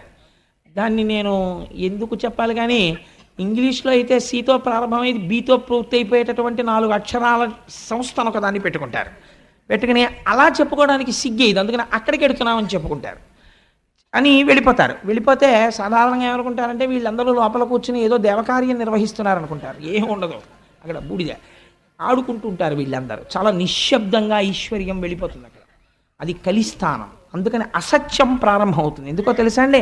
సత్యమేవేశ్వరో లోకే సత్యం పద్మాశ్రితా సదా సత్యమూలాని సర్వాణి సత్యాన్నాస్తి పరమం పదం. సత్యాన్ని ఆశ్రయించి లక్ష్మి ఉంటుంది. అసత్యం పలకగానే లక్ష్మి వెళ్ళిపోవడం మొదలైపోతుంది. అక్కడ ఏమవుతుంది? అసత్యమే చెప్పాలి. కాబట్టి ఏం చేస్తాడు? ప్రారంభం అసత్యం, తీరా వెళ్ళిన తర్వాత 3 గంటలు కూర్చుని ఇంటికి వస్తాడు. పాపం భార్య అలా కూర్చుంటుంది. ఏమండి ఇంతసేపు ఎక్కడికి వెళ్ళారండి అంటుంది. కోటేశ్వరరావు ఉపన్యాసానికి వెళ్ళానే, రోజురా తప్పకుండా రండి రండి రండి రండి, మీరు రాకపోతే నేను చెప్పలేకపోతున్నాను అంటున్నాడు, అందుకని వెళ్ళానంటాడు. కాబట్టి ఏమైపోయింది? అక్కడ అసత్యం. అసలు ఆ కోటేశ్వరరావు అలా అడగను లేదు. నాకు ఒక తమాషా ఆయన మాట వినపడుతుంటుంది ప్రపంచంలో. నాకు ఎక్కడ నవ్వు వస్తుందంటే ఒక్కొక్కరు నాకు కనపడంటుంటారు, కోటేశ్వరరావు మీ ఉపన్యాసాలకి రాలేకపోయానండి ఏమనుకోకండి అంటారు. నేను అనుకోవడం ఎందుకంటే మా ఇంట్లో పెళ్ళి ఇదేమన్నా వస్తే సంతోషం, రాకపోయినా సంతోషం. నేనేం మీరు రాకపోతే అంటే నేను కించపరిచాను కదా, ఆ మాట ఎందుకు? రాకపోతే అది it's not an excuse to be pleaded. దానికి పెద్ద ఇదే ఉందండి. ఈశ్వరానుగ్రహం ఉంటే వస్తారు, ఈశ్వరానుగ్రహం లేకపోతే రాలేరంతే భగవత్ సంబంధంలో. కాబట్టి అసత్యముతో మొదలవుతుంది. భార్యకి ఏమంటాడు? అబ్బాయి కోటేశ్వరరావు ప్రసంగానికి వెళ్ళాను, ఆయన బాధపడుతున్నాడు, ఒకసారి రమ్మని, అందుకని వెళ్ళానంటాడు. కానీ క్రమంగా తెలుస్తుంది, భార్య ఏడుస్తుంటుంది ఇంట్లో. మీరు ఏం చేస్తున్నారో నాకు తెలుసు, డబ్బులు పోతాయి, ఏమీ కాదు నీ మోహం, మా నాన్నగారికి పంపించానంటాడు. బుకాయిస్తాడు. భార్య కదా డబాయిస్తాడు. పిల్లలకి తెలిసిపోతుంది. పిల్లాడు అంటాడు, నాన్న నువ్వు పేకాట ఆడుతున్నావా అంటాడు. లాగి లెంపకాయ కొడతావు, నోరు మొయ్యి, నీకెవరు చెప్పాడు రా అని క్రౌర్యంతో లెంపకాయ కొడతాడు. మొత్తం అసత్యం. ఎక్కడ జూదశాలలోంచి ఏ రూపంలో కలి ప్రవహిస్తున్నాడు? అసత్య రూపంలో వస్తున్నాడు. కాబట్టి భ్రష్టత్వం వచ్చేసిందంతే. రెండవదేది పానశాల. తాగగానే పోయేదేది? యుక్తాయుక్త విచక్షణ పోయి మదము ప్రవేశిస్తుంది. ఎంత అతివాగుడు మొదలైపోతుందో. అప్పటి వరకు చాలా సౌమ్యంగా ఉంటాడండి. శుకపిక బకరవములు ప్రారంభమైపోతాయి. ఇంకా పుచ్చేసుకున్నాడో ఒక వెర్రి ధైర్యం వస్తుందో ఏమో, నాకు స్వానుభవం లేదు. ఇంకా ఒక వెర్రివాగుడు మొదలెట్టేస్తాడంతే. ఎందుకంటే నేను ఒక రోజున రైల్లో చూశాను, నాతో వచ్చిన వాళ్ళు చూశారు. ఆ రోజున హైదరాబాద్ వచ్చిన వాళ్ళు నాతో, తుకారాం శర్మ గారు, ఆ తర్వాత కృష్ణప్రసాద్ గారు, వీళ్ళందరూ ఆ రోజున హైదరాబాద్ వెళ్ళాం. మేము వెళ్ళినప్పుడు ఒక ఆయన పీకల మొయ్య తాగేసి పాపం 2 బిడ్డలతో ఎక్కిన ఒక స్త్రీని వేధించాడు. నిజంగా సెల్ ఫోన్ ఎవరికో కొట్టేసి ఆవిడికి ఇచ్చి మాట్లాడమన్నాం, ఆ పిల్లలకి ఇచ్చి మాట్లాడమన్నాం. నాకు టిఫిన్ తీసుకొచ్చిన వాళ్ళు పక్క కంపార్ట్మెంట్లో ఉన్నారు. వాళ్ళు కోటేశ్వరరావు టిఫిన్కి రెండని కబురు చేశారు. నేను లేవబోతుంటే అన్నయ్య అని ఆవిడ గబుక్కుని పట్టుకుంది. నేను తెల్లబోయాను. అదేంటి ఈ సంబంధం ఎక్కడిది, ఎవరో నాకు తెలియదే అనుకున్నాను. మీరెవరమ్మా అన్నాను. అంటే అన్నయ్య అన్నయ్య మాట్లాడాలన్నయ్య అని. నేను ఇలా రాగానే, అన్నయ్య మీరు వెళ్ళిపోతే వీడు ఏం చేస్తాడో నేను దిగిపోదాం అనుకుంటున్నాను రాజమండ్రిలో, భయం వేస్తోంది అన్నయ్య, మీరు కూడా ఎవరు లేరు, నేను ఒక్కడనే ఉన్నాను అక్కడ, అన్నయ్య మీరు వెళ్ళకండి అన్నయ్య అంది. అప్పుడు నేను, అమ్మ మీరేం భయపడకండి అని టిఫిన్ కోసమని మళ్ళీ కబురు వచ్చింది, వీడు ఇంకా రాడేమిటని. అలా కాదు మీరే ఇక్కడికి రండి, ఇక్కడ తిందాం అని వీళ్లతో మెల్లిగా మాట్లాడి, అదేంటి చెల్లాయి నువ్వు వెళ్ళి అక్కడ పడుకో అని చెప్పేసి ఈ 3 బెర్తుల్లో ఉన్న వాళ్ళల్లో ఒకళ్ళ దగ్గరికి ఈవిడిని పంపించి వాడిని ఇక్కడ ఇది ఇచ్చి పడుకోవాల్సి వచ్చింది. ఎంత దారుణం అండి. తెల్లవారి లేచేటప్పటికీ మీరు నమ్ముతారా? ఆయనంత పెద్ద మనిషి లేడు. ఎంత పెద్ద మనిషో. ఆవిడ వచ్చి ఎదురుగుండా కూర్చుంది. అన్నాడు విచిత్రం, సికింద్రాబాద్లో దిగిపోయే ముందు, sister I'm very sorry for what has happened, I'm not in my own mood. నేను రాత్రి లిక్కర్ తీసుకున్నానమ్మా, నన్ను మన్నించి అన్నాడు. మదోన్మత్తుడయ్యాడు. ఆ సమయంలో అతను ఏమైనా చేసేస్తాడు. అతనికి తెలియదు ఈ మదం ఎక్కడి నుంచి వచ్చింది. నువ్వు సేవించకూడనిది సేవించి నీ అంతా నువ్వు రాక్షసుడు అయిపోతున్నావు. ఈశ్వరుడిచ్చినటువంటి దైవత్వాన్ని నాశనం చేసుకుంటున్నావు. ఇక్కడ ఈశ్వరుడు ఉన్నాడు, నువ్వు పూజ చేయకపోతే పీడా పోయేది. సారా పట్టుకెళ్ళి శివలింగం మీద మీరు పోస్తారండి? ఈశ్వరుడు హం వైశ్వానరో భూత్వా ప్రాణినాం దేహమాశ్రిత, ఆయన మీద నువ్వు పొయ్యొచ్చా? ఆయన మీద నువ్వు పోస్తున్నావు. పోస్తే ఏమొస్తుంది? ఈశ్వరుని యొక్క దయ ప్రసరించదు, ఈశ్వరుని యొక్క ఆగ్రహము ప్రకటితమవుతుంది. ఏ రూపంలో? మదోన్మత్తుడు అవుతావు. ఆ మదం నిన్ను భ్రష్టుణ్ణి చేసేస్తుంది. అంతే, ఇంటి వీధి ముందుకు వచ్చి పడిపోతావు. మర్నాడు నువ్వు వీధిలోంచి ఎడుతుంటే ఆయనే నిన్న పడిపోయినవాడు వీధిలో అని చెప్పుకుంటారు. పీనుగుని దింపినట్టు రిక్షాలు దింపి తీసుకెడుతుంటారు ఇళ్లలోకి, సంకల కింద చేతులేసి. ఎంత దారుణం అండి! ఎందుకు? బతుకు బతికినట్ట చచ్చినట్ట? దేని వలన? కేవలం నీ నాడీ మండలకి ఉత్ప్రేరకం కోసమని మనుష్యుడవై పుట్టి 10 మందికి చెప్పవలసిన వాడివి, బిడ్డలు పెళ్లిళ్ళకు వచ్చేసినటువంటి స్థితిలో నువ్వు ప్రవర్తించవలసినటువంటి ప్రవర్తన ఇది. కలి అలా రాగలడు, మద రూపంలో వస్తాడు మధ్యశాల నుంచి. అందుకని నువ్వు పానశాల ఎందు ఉండవచ్చు. ఏమిటి ధైర్యం పరీక్షిత్తుకి? తన వాళ్ళు ఎవరు అసలు అక్కడికి వెళ్ళరు.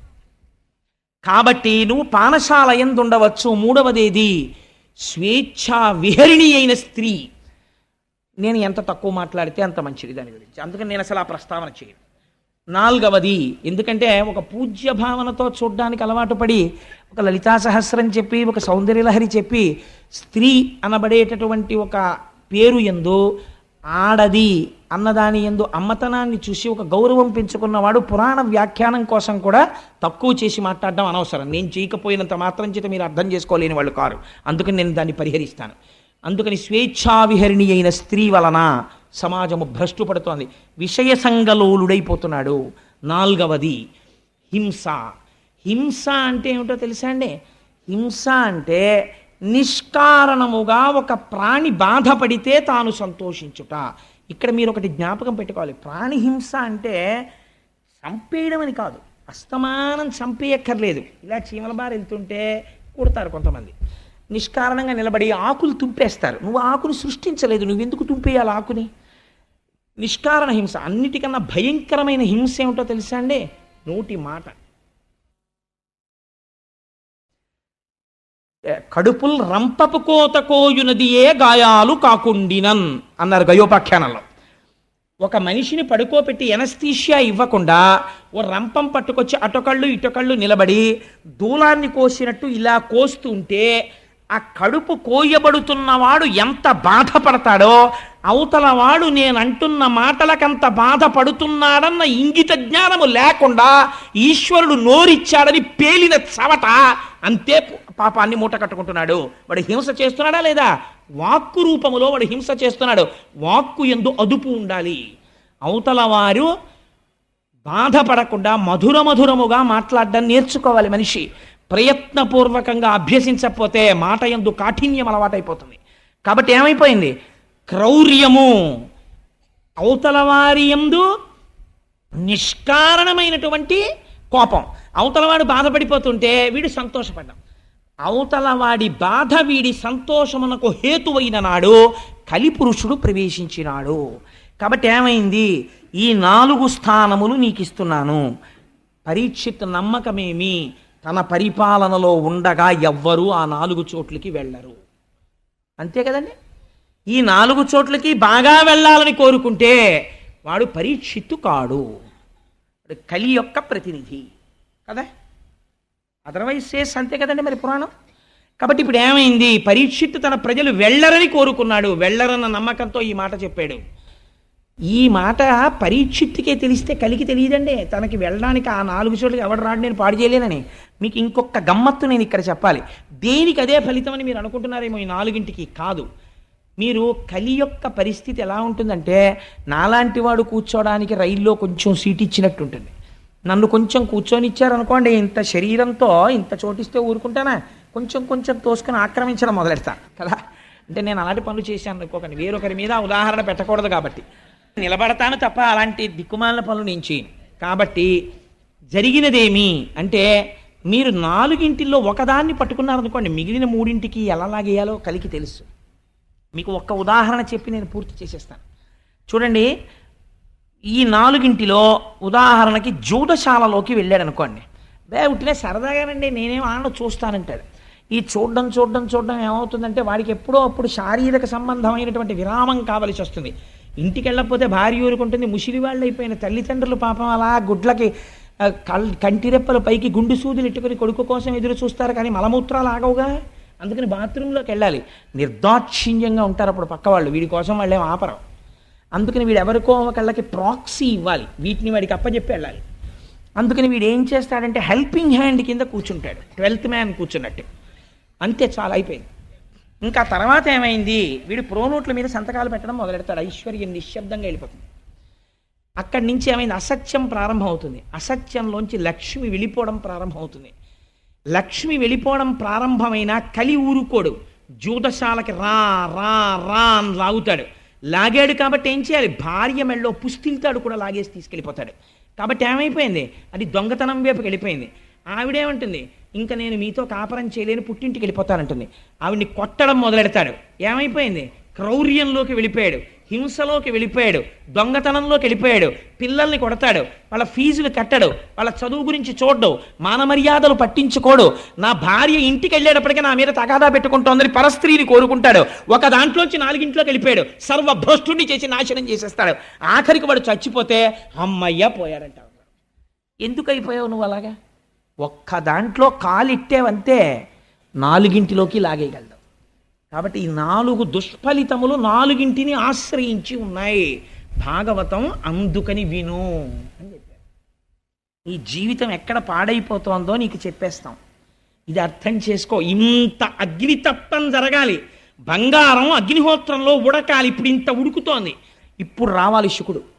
ఇప్పుడు వస్తే తప్ప, మహానుభావుడు వచ్చి కూర్చుంటే తప్ప ఎదర భాగవతం ఇప్పుడు వస్తుంది. ఇంకా ఇప్పుడు వస్తే అది వింటూ ఉంటే మన జీవితాలు భగవద్ అనుగ్రహానికి అందుకు నోచుకుంటాయని చెప్పారు భాగవతం వింటే.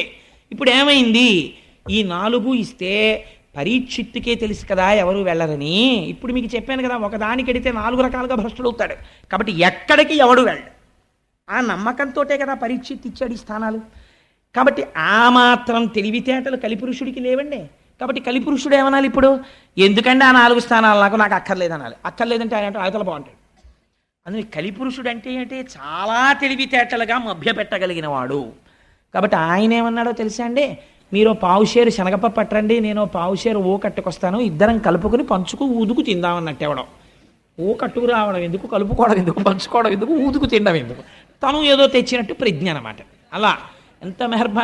నాకు లోకంలో చాలా విచిత్రంగా ఉంటాయి పోకడలు.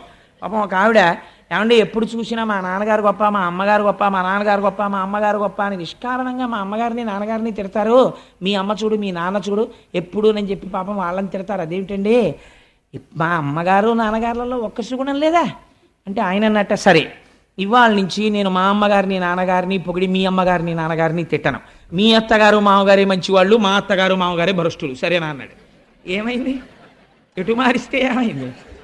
అలా అదొక రకమైనటువంటి గుంభనం, మాటలో అతి తెలివితేటలు. కలిపురుషుడు ఎలాగా మభ్య పెట్టాడో చూడండి. మభ్య పెట్టడం అండి లక్షణం. అసలు ఆ మభ్య పెట్టేటటువంటి మాట తీరు ఎక్కడి నుంచి వస్తుందో తెలుసా అండి, ఇక్కడ అశౌచం ఉంటే అవతల వాళ్ళని ఎలాగో అలా లొంగదీసే మాట మాట్లాడడం మొదలవుతుంది. తను సత్యమునకు కట్టుబడిపోయాడు అనుకోండి, ఇక్కడ కలిస్థానం లేదనుకోండి, అసలు అవతల వారి యొక్క ప్రయోజనాన్ని తాను కోరుకోవట్లేదు. కాబట్టి అసలు అటువంటి ఆ మాటలు రావు నోటి వెంట. ఎలా మాట్లాడాడో చూడండి, ఎంత గొప్పగా మాట్లాడాడో. అయ్యా మీరు 4 ఇచ్చారు కదా, ఈ 4 నేను ఊంచుకోవడానికి తగిన స్థానము లేదు కనుక ఇంకొకటి ఇప్పించండి అన్నాడు. ఇంకొకటి ఇప్పించండి అంటే ఆయనకి తెలిసి 4 తప్ప ఇంకొకటి ఏది ఇచ్చినా అందులోకి నేను ప్రవేశించడానికి అవకాశం వెతుక్కోవచ్చు అని.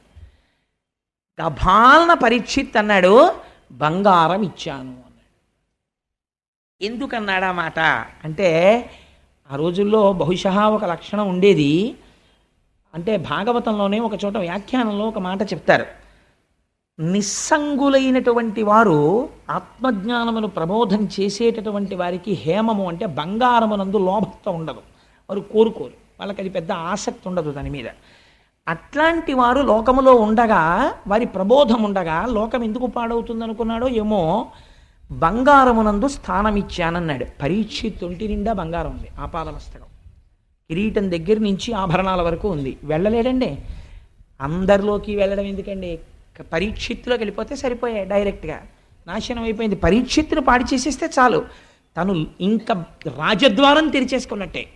కోటలోకి ప్రవేశించడానికి సామాన్య సిపాయిల్ని ఎంతమందిని చంపుతారు? రాత్రికి రాత్రి మీరు కుట్ర చేసి ప్రభువుని బంధించేశారనుకోండి, అయిపోయిందంటే సింహాసనం మీ హస్తగతం అయిపోయింది. ఇప్పుడు పరీక్షిత్తుని కొట్టాలి, దొరికేశాడు. ఎక్కడ దొరికేశాడు? తన మాట తప్పని తనమే తనకి ప్రతిబంధకం అయిపోయింది. నీకు బంగారమునంది ఇచ్చానన్నాడు. చాలు మహాప్రభో, చాలా సంతోషం అన్నాడు. వెళ్ళిపోయాడు పరీక్షిత్. ఇంటికి వెళ్ళాడు. కోరిక పుట్టింది, వేటకెడితే బాగుండనిపించింది. ఎందుకని? ఒంటి మీద బంగారం ఉంది కాబట్టి పుట్టేసింది, అంతే. కలి ప్రవేశం జరిగిపోయింది. వేటకెడదామనిపించింది. అనిపించి ఆ వేట కోసమని బయలుదేరాడు.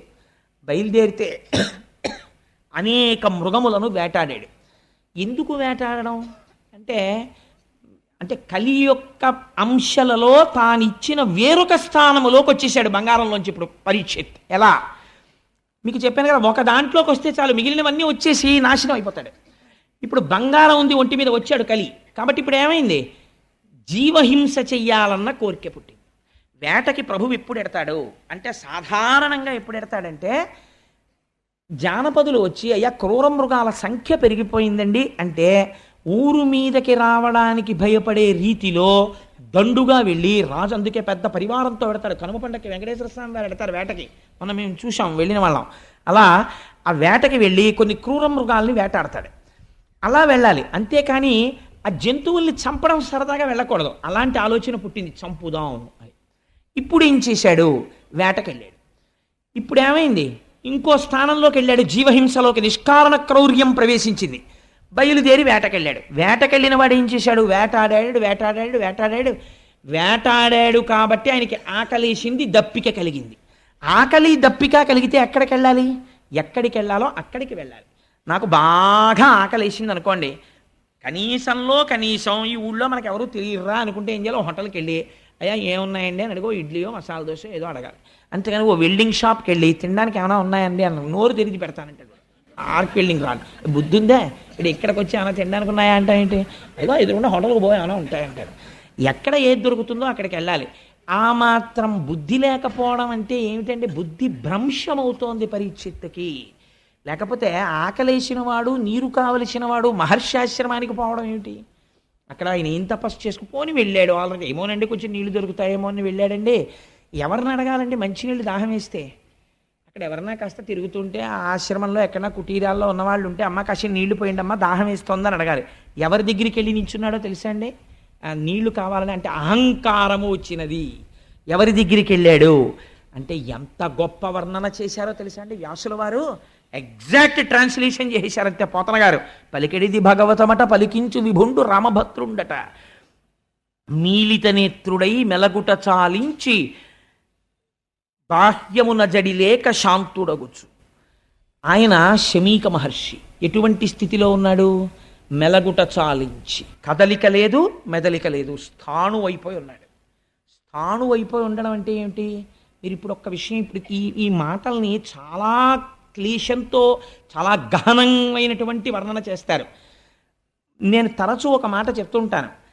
ఇప్పుడు ఇలా ఒక చిక్కుడు పాదు పెట్టి నేను 4 రోజులు చిక్కుడు పాదు పక్కనే కూర్చుని ఇక్కడ ఒక కర్ర పాతాను అనుకోండి, చిక్కుడు పాదు నన్ను ఒక్క నాటికి నమ్మదు, వచ్చి నన్ను అల్లుకోదు, వీడు లేచి వెళ్ళిపోతాడని దానికి తెలుసు. చిక్కుడు పాదు కర్రను అల్లుకుంటుంది. వెళ్ళి ఎందుకు అల్లుకుంటుందో తెలుసా అంటే, అది కదలదనేది పసిగడుతుంది. శంకరాచార్యులు వారు చోట చెప్తారు, కర్ణే యదాహ విరచయంతి ఖగాశ్చ నీడాస్ శ్రీశైలశ శృంగ కుహరేషు కదోపలప్స్యే గాత్రం యదామలతాహ పరివేషయంతి అంటారు.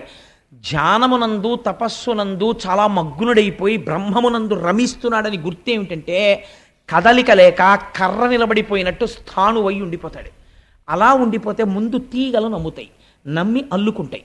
ఆ తర్వాత ఏమవుతుందంటే మొక్కలు మొలుస్తాయి. ఆ తర్వాత ఏవి నమ్ముతాయి అంటే, ఇది కదలదని పక్షులు నమ్ముతాయి, వచ్చి చెవుల్లో పుల్లలు ఎడతాయి, పుల్లలు పెట్టి గూళ్ళు కడతాయి.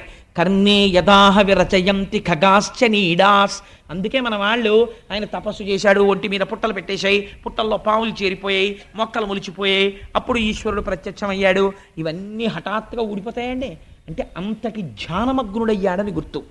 మెలగుట చాలించి మీలితనేత్రుడై శాంతుడై కూర్చుండి జడతలేక, అలా కూర్చుని ధ్యానమగ్నుడై ఏమాత్రం కదలిక లేదు. ప్రాణ మనోబుద్ధి పంచేంద్రియంబుల బహిరంగ వీధుల బరగనీక. ఎంత గొప్ప మాటలో చూడండి.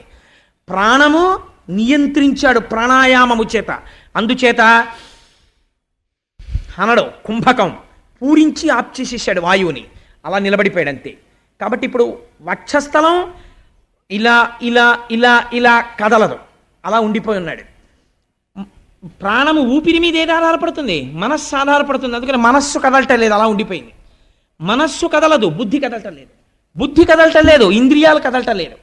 బయట విషయాన్ని కన్ను చూడదు, చెవులు వినపడవు, స్పర్శేంద్రియానికి తెలియదు.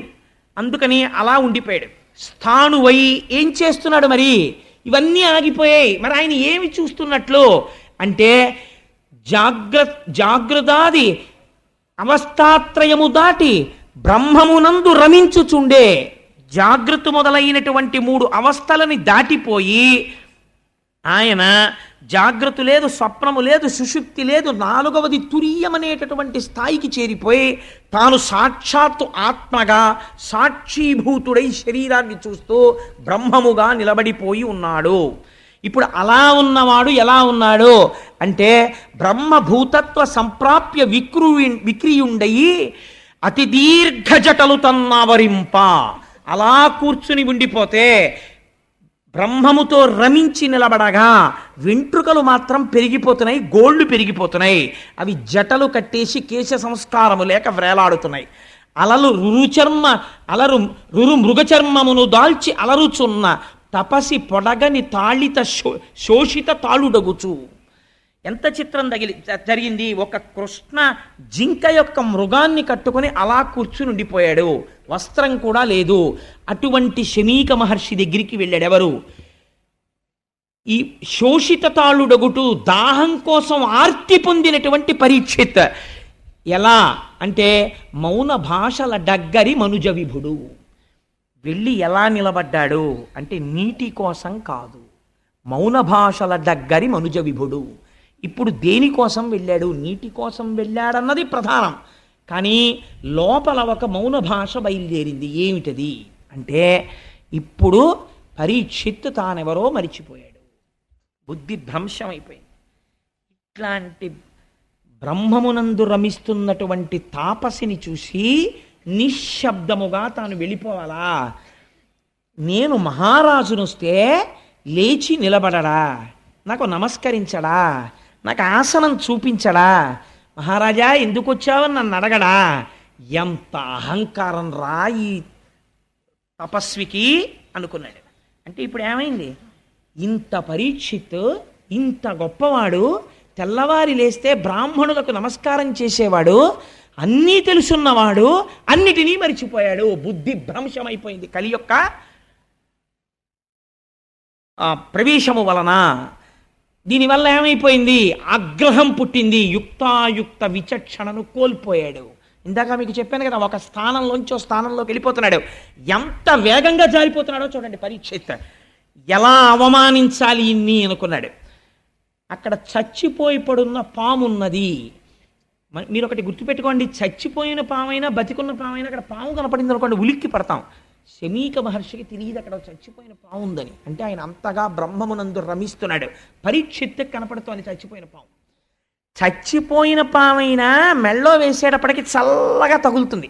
తగలగానే ఏమిటిది అని చూసుకునేటప్పటికి పాము, అయ్యబాబోయ్ పాము, అయ్యబాబో పాము అని అరుస్తాడు.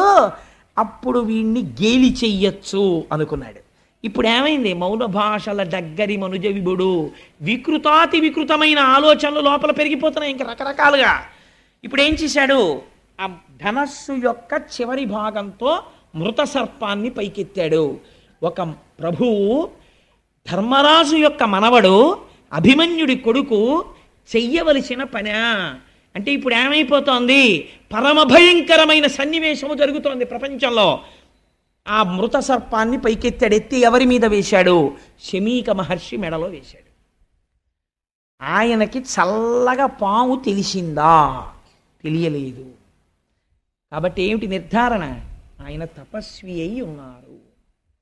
తపస్వి అయి ఉన్నవాడిలోకి వెళ్ళగలిగాడా కలి? వెళ్ళలేకపోయాడు. ఆయనలోకి వెళ్ళి ఇదేంటి గభాలను ఆయన నీళ్లు తీసి పరీక్షిత్తులు శపించేటట్టు చెయ్యొచ్చుగా. వెళ్ళలేకపోయాడు. ఎందుకు వెళ్ళలేకపోయాడు? ఇంద్రియములు, మనస్సు ఈశ్వరుణ్ణి పట్టి ఉన్నాయి. అలా పట్టి ఉన్న చోటికి కలి వెళ్ళలేకపోయాడు. ఎక్కడికి వెళ్ళగలిగాడు? ఒక్క స్థానానికి ఆశ్రయం ఇచ్చినా వెళ్ళిపోయి మొత్తం నాశనం చేయగలిగాడు. ఇది మీకు అక్కడ ఉన్న సన్నివేశం. ఇప్పుడు మీరు ఏది పట్టుకోవాలి? భాగవతం చెప్పేస్తోంది, అమ్మ బాబోయ్ అంత ప్రమాదకరమైన వ్యక్తికి నాలో చోటు ఇవ్వను, కాబట్టి నువ్వు ఏది పట్టుకోవాలి? శమీకుడు ఏది పట్టుకున్నాడో నువ్వు అది పట్టుకోవాలి. శమీకుడు ఏది పట్టుకున్నాడు? ఈశ్వర పాదములు పట్టుకున్నాడు. నువ్వు కూడా అది పట్టుకో. ఆ స్పర్శ నీకున్నంత కాలం కలి నీలోకి రాలేడు. ఇది భాగవతం చెప్తున్న తీర్పు. అందుకని ఈ సన్నివేశాన్ని వ్యాసుల వారు, పోతన గారు తీసుకొస్తున్నారు. ఇప్పుడు ఏం చేశాడు? పావుని వేసేశాడు. పావుని వేసేస్తే ఆయన ఏమైనా ఉలిక్కి పడ్డాడండి? ఉలిక్కి పడలేదు. కానీ తను సంతోషపడిపోయాడు. నాకు నీళ్ళు ఇవ్వలేదు, చూసావా, చచ్చిన పావుని వాడి మెళ్ళో వేశాను. మీరు ఒక్క మాట వినండి, నేను ఒక యథార్థమైన విషయం ప్రస్తావన చేస్తాను. నేను నిద్రపోతుంటే మీరు వచ్చారు. నువ్వు అలాంటి వాడివి, నువ్వు ఇలాంటి వాడివి, నువ్వు అటువంటి ధూర్తుడివి అని నన్ను 50 తిట్లు తిట్టేశారు. తిట్టేసి మీరు వెళ్ళిపోయారు. వెళ్ళిపోయిన తర్వాత నేను నిద్రలేచి మామూలుగా మొహం గడిగేసుకొని చాలా సంతోషంగా భాగవతం సాయంకాలం ఉపన్యాసం చెప్పాలి అని చెప్పి విర్రిక్కిపోతున్నాను. మా ఆవిడంది, నీ బుర్రకాయ ఉపన్యాసం 50 తిట్లు తిట్టాడు ఆయన వచ్చి అన్నాడు. ఎప్పుడు తిట్టాడన్నాను. ఆ తిట్లు తిట్టినప్పుడు నాకేమైనా వికారం కలుగుతుందండి? ఏ వికారం కలగదు. ఎందుకని? నా మనస్సు పుచ్చుకునే స్థితిలో లేదు, సుషుప్తిలో ఆత్మతో రమించిపోయి ఉంది. మీరు తిట్టినా నాకెక్కదు, ఎందుకంటే చెవి పుచ్చుకోదు. ఉంది కానీ చెవి పుచ్చుకోదు. మాట వెళ్ళదా? వెడుతుంది, కర్ణభేరికి తగులుతుంది, కానీ మనస్సులోకి వెళ్ళదు. మనస్సు పుచ్చుకోలేదు, రియాక్షన్ లేదు. నేను ప్రశాంతంగా ఉన్నాను. రియాక్షన్ లేని స్థితి ఎప్పుడు? ఈశ్వర పాదములను పట్టుకుని ఉన్నప్పుడు మనసు రియాక్ట్ అవ్వదు. ఎందుకని? ఈశ్వరుడిలోనన్నా కలవాలి, లేకపోతే బడలిక చేత సుషుప్తిలోనన్నా ఆత్మలోకి వెళ్ళిపోయి ఉండాలి. ఆయన ప్రయత్నపూర్వకంగా ఈశ్వర పాదములు పట్టుకుని ఉన్నాడు, కలి వెళ్ళలేదు. ఇప్పుడు ఏం చేశాడు? తను సంతోషపడిపోతున్నాడు, నేను పావుని వేశానని. అవతల వాడికి పాము వేయడం వల్ల అవమానం ఏం లేదు, ఆయన బాధపడితే కదా. తను సంతోషపడిపోతున్నాడు, ఇదో క్రౌర్యం. అవతలవాడు బాధ పడకపోయినా నేను గొప్ప పని చేసేసాను లేని సంతోషపడిపోతున్నాడు. ఎంత అసహ్యకరమైన పని అది. సంతోషపడిపోయి ఇంటికి వెళ్ళిపోయి అంతఃపురంలోకి వెళ్ళి కిరీటం తీసి పక్కన పెట్టాడు. బుద్ధిలోకి ప్రవేశించడానికి కిరీటంలోంచే కదండి వెళ్ళిపోతాడు. పక్కన పెట్టగానే అనుమానం వచ్చింది. ఏమిట్రా, దాహం వెయ్యడం ఏమిటి, నేను ఆయన ఆశ్రమానికి వెళ్ళడం ఏమిటి, ఆశ్రమానికి వెళ్ళిన వాడిని ఊరుకోకుండా ఆయన మెళ్ళలోకి తీసుకెళ్ళి చచ్చిపోయిన పావును వేయడం ఏమిటి? అయిపోయిందిరా, నా రాజ్యం అయిపోయింది, నా ధనం అయిపోయింది, నా భోగం అయిపోయింది, నా పరిపాలన అయిపోయింది. కాబట్టి నేను చెయ్యరాని దుష్కృత్యమును చేసేశాను. దీనికి అంతటికీ కారణం కలిపురుషుడు ప్రవేశించేశాడు. ఎంత తప్పు చేశాను అని పశ్చాత్తాపడిపోయాడు. అంటే ఆయన సహజ స్థితి అది కాదు, భ్రష్టుడైపోయాడు కలిపురుషుడి వలన. ఇప్పుడు ఇది ఎవరికి తెలిసింది? ఆయన చేత ప్రతిస్పందన తేలేకపోయాడు. కానీ ఇది మునికుమారులు చూశారు, చిన్న చిన్న పిల్లలు. వాళ్ళు చూసి పరిగెత్తుకుంటూ వెళ్ళారు. ఎవరి దగ్గరికి వెళ్ళారు? ఆ కౌశికీ నది ఒడ్డున ఆడుకుంటున్నాడు శమీక మహర్షి యొక్క కుమారుడు శృంగి. ఆ పిల్లవాడి దగ్గరికి వెళ్ళాడు. వాడు మహాతపస్వి. వాడి దగ్గరికి వెళ్ళి, ఉరే మీ నాన్నగారు తపస్సు చేసుకుని సమాధిలో ఉండగా ఒక రాజు వచ్చి, ఆ రాజు ఎవరో ఆ పిల్లలకి తెలియదు, అది గమ్మత్తు, ఆయన పేరు తెలియదు వాళ్ళకి. ఒక రాజు వచ్చి ఏదో మాట్లాడాడు, మీ తండ్రి పలకలేదు, కోపంతో చచ్చిపోయిన పావుని ధనస్సుతో ఎత్తి మీ నాన్నగారి మెడలో వేసి వెళ్ళిపోయాడు. వెంటనే ఆయన అన్నాడు, మీరు రాజు అంటున్నారు కదా, రాజు క్షేమంగా రాజ్యమును దేని వలన పరిపాలించగలిగాడు? నా తండ్రి వంటి తపస్వి ఇక్కడ ఉండడం వల్ల రాజు పరిపాలించగలిగాడు. ఒక యజమాని బయట పారేసినటువంటి ఎంగిలి మెతుకులు తిని బలిసినటువంటి కాకి యజమాని తల మీద తంతే ఎంత అకృత్యమో, ఇంటి బయట కూర్చోవలసిన కుక్క యజమాని నివేదనకి సిద్ధం చేసిన ప్రసాదాన్ని ఇంట్లో కలియబడి తింటే ఎంత అపచారమో, బయట ఎక్కడో నిలబడి దానం అడగకుండా, ధర్మం అడగకుండా, ఒకటి అడగకుండా జింక చర్మం కట్టుకుని సమాధిమగ్నుడైన నా తండ్రి మెడలో పాము వేశాడా, మృత సర్పాన్ని వేశాడా? అని వెంటనే కౌశికీ నది జలాల్ని చేత్తో పట్టుకున్నాడు. ఓడక వింటి కోపున మృతోరగమున్ కొని తెచ్చి మారుమాటాడకయున్న మజ్జనకు అంశతలంబున పెట్టి దుర్మత క్రీడ చెరించు రాజు హరకేశువులడ్డిననైనా చచ్చుపోనేటి కేడవనాడు ఫణీంద్రు విషానల హేతి సంహతిన్.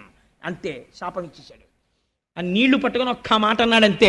ఓడక వింటి కోపున మృతోరగమున్ కొని తెచ్చి, చేతిలో ఉంది కదా ధనస్సు అని చెప్పి చెయ్యకూడని పని చేశాడు. ఎంత మాట అన్నాడో చూడండి. దేనికి ధనస్సు చేతిలో? అమాయకులైన ప్రజల్ని రక్షించడానికి చేతపట్టాడు. కానీ ఇవాళ చేతపట్టిన ధనస్సుతో అకృత్యాన్ని చేశాడు. ఓడక వింటి కోపున మృతోరగమున్ కొని తెచ్చి మారుమాటాడకయున్న మజ్జనకు అంశతలంబున పెట్టి, కనీసం ఎదురు తిరిగి ఒక మాట మాట్లాడలేదే అవమానించాడనడానికి. సమాధిమగ్నుడైన మా తండ్రి యొక్క కంఠసీమనందు స్మృత సర్పాన్ని వేశాడా? అటువంటి రాజు ఎవడైనా అయ్యుండి ఉండవచ్చుగాక, హరకేశవులడ్డిననైనా వాడు ఈశ్వరుడే అడ్డని, శ్రీ మహావిష్ణువే అడ్డని చచ్చుబో 7వ నాడు, 7వ నాటికి చచ్చూరుకుంటాడంతే అని. ఎలా చచ్చిపోతాడు? పైగా తక్షక ఫణీంద్ర విషానల హితి సంహతిన్, తక్షకుడనేటటువంటి ఒక మహాసర్పము యొక్క కాటు వలన మరణించుగాక అని ఆ నీళ్లు విడిచిపెట్టేసి తిరిగి ఆశ్రమానికి వచ్చేసాడు.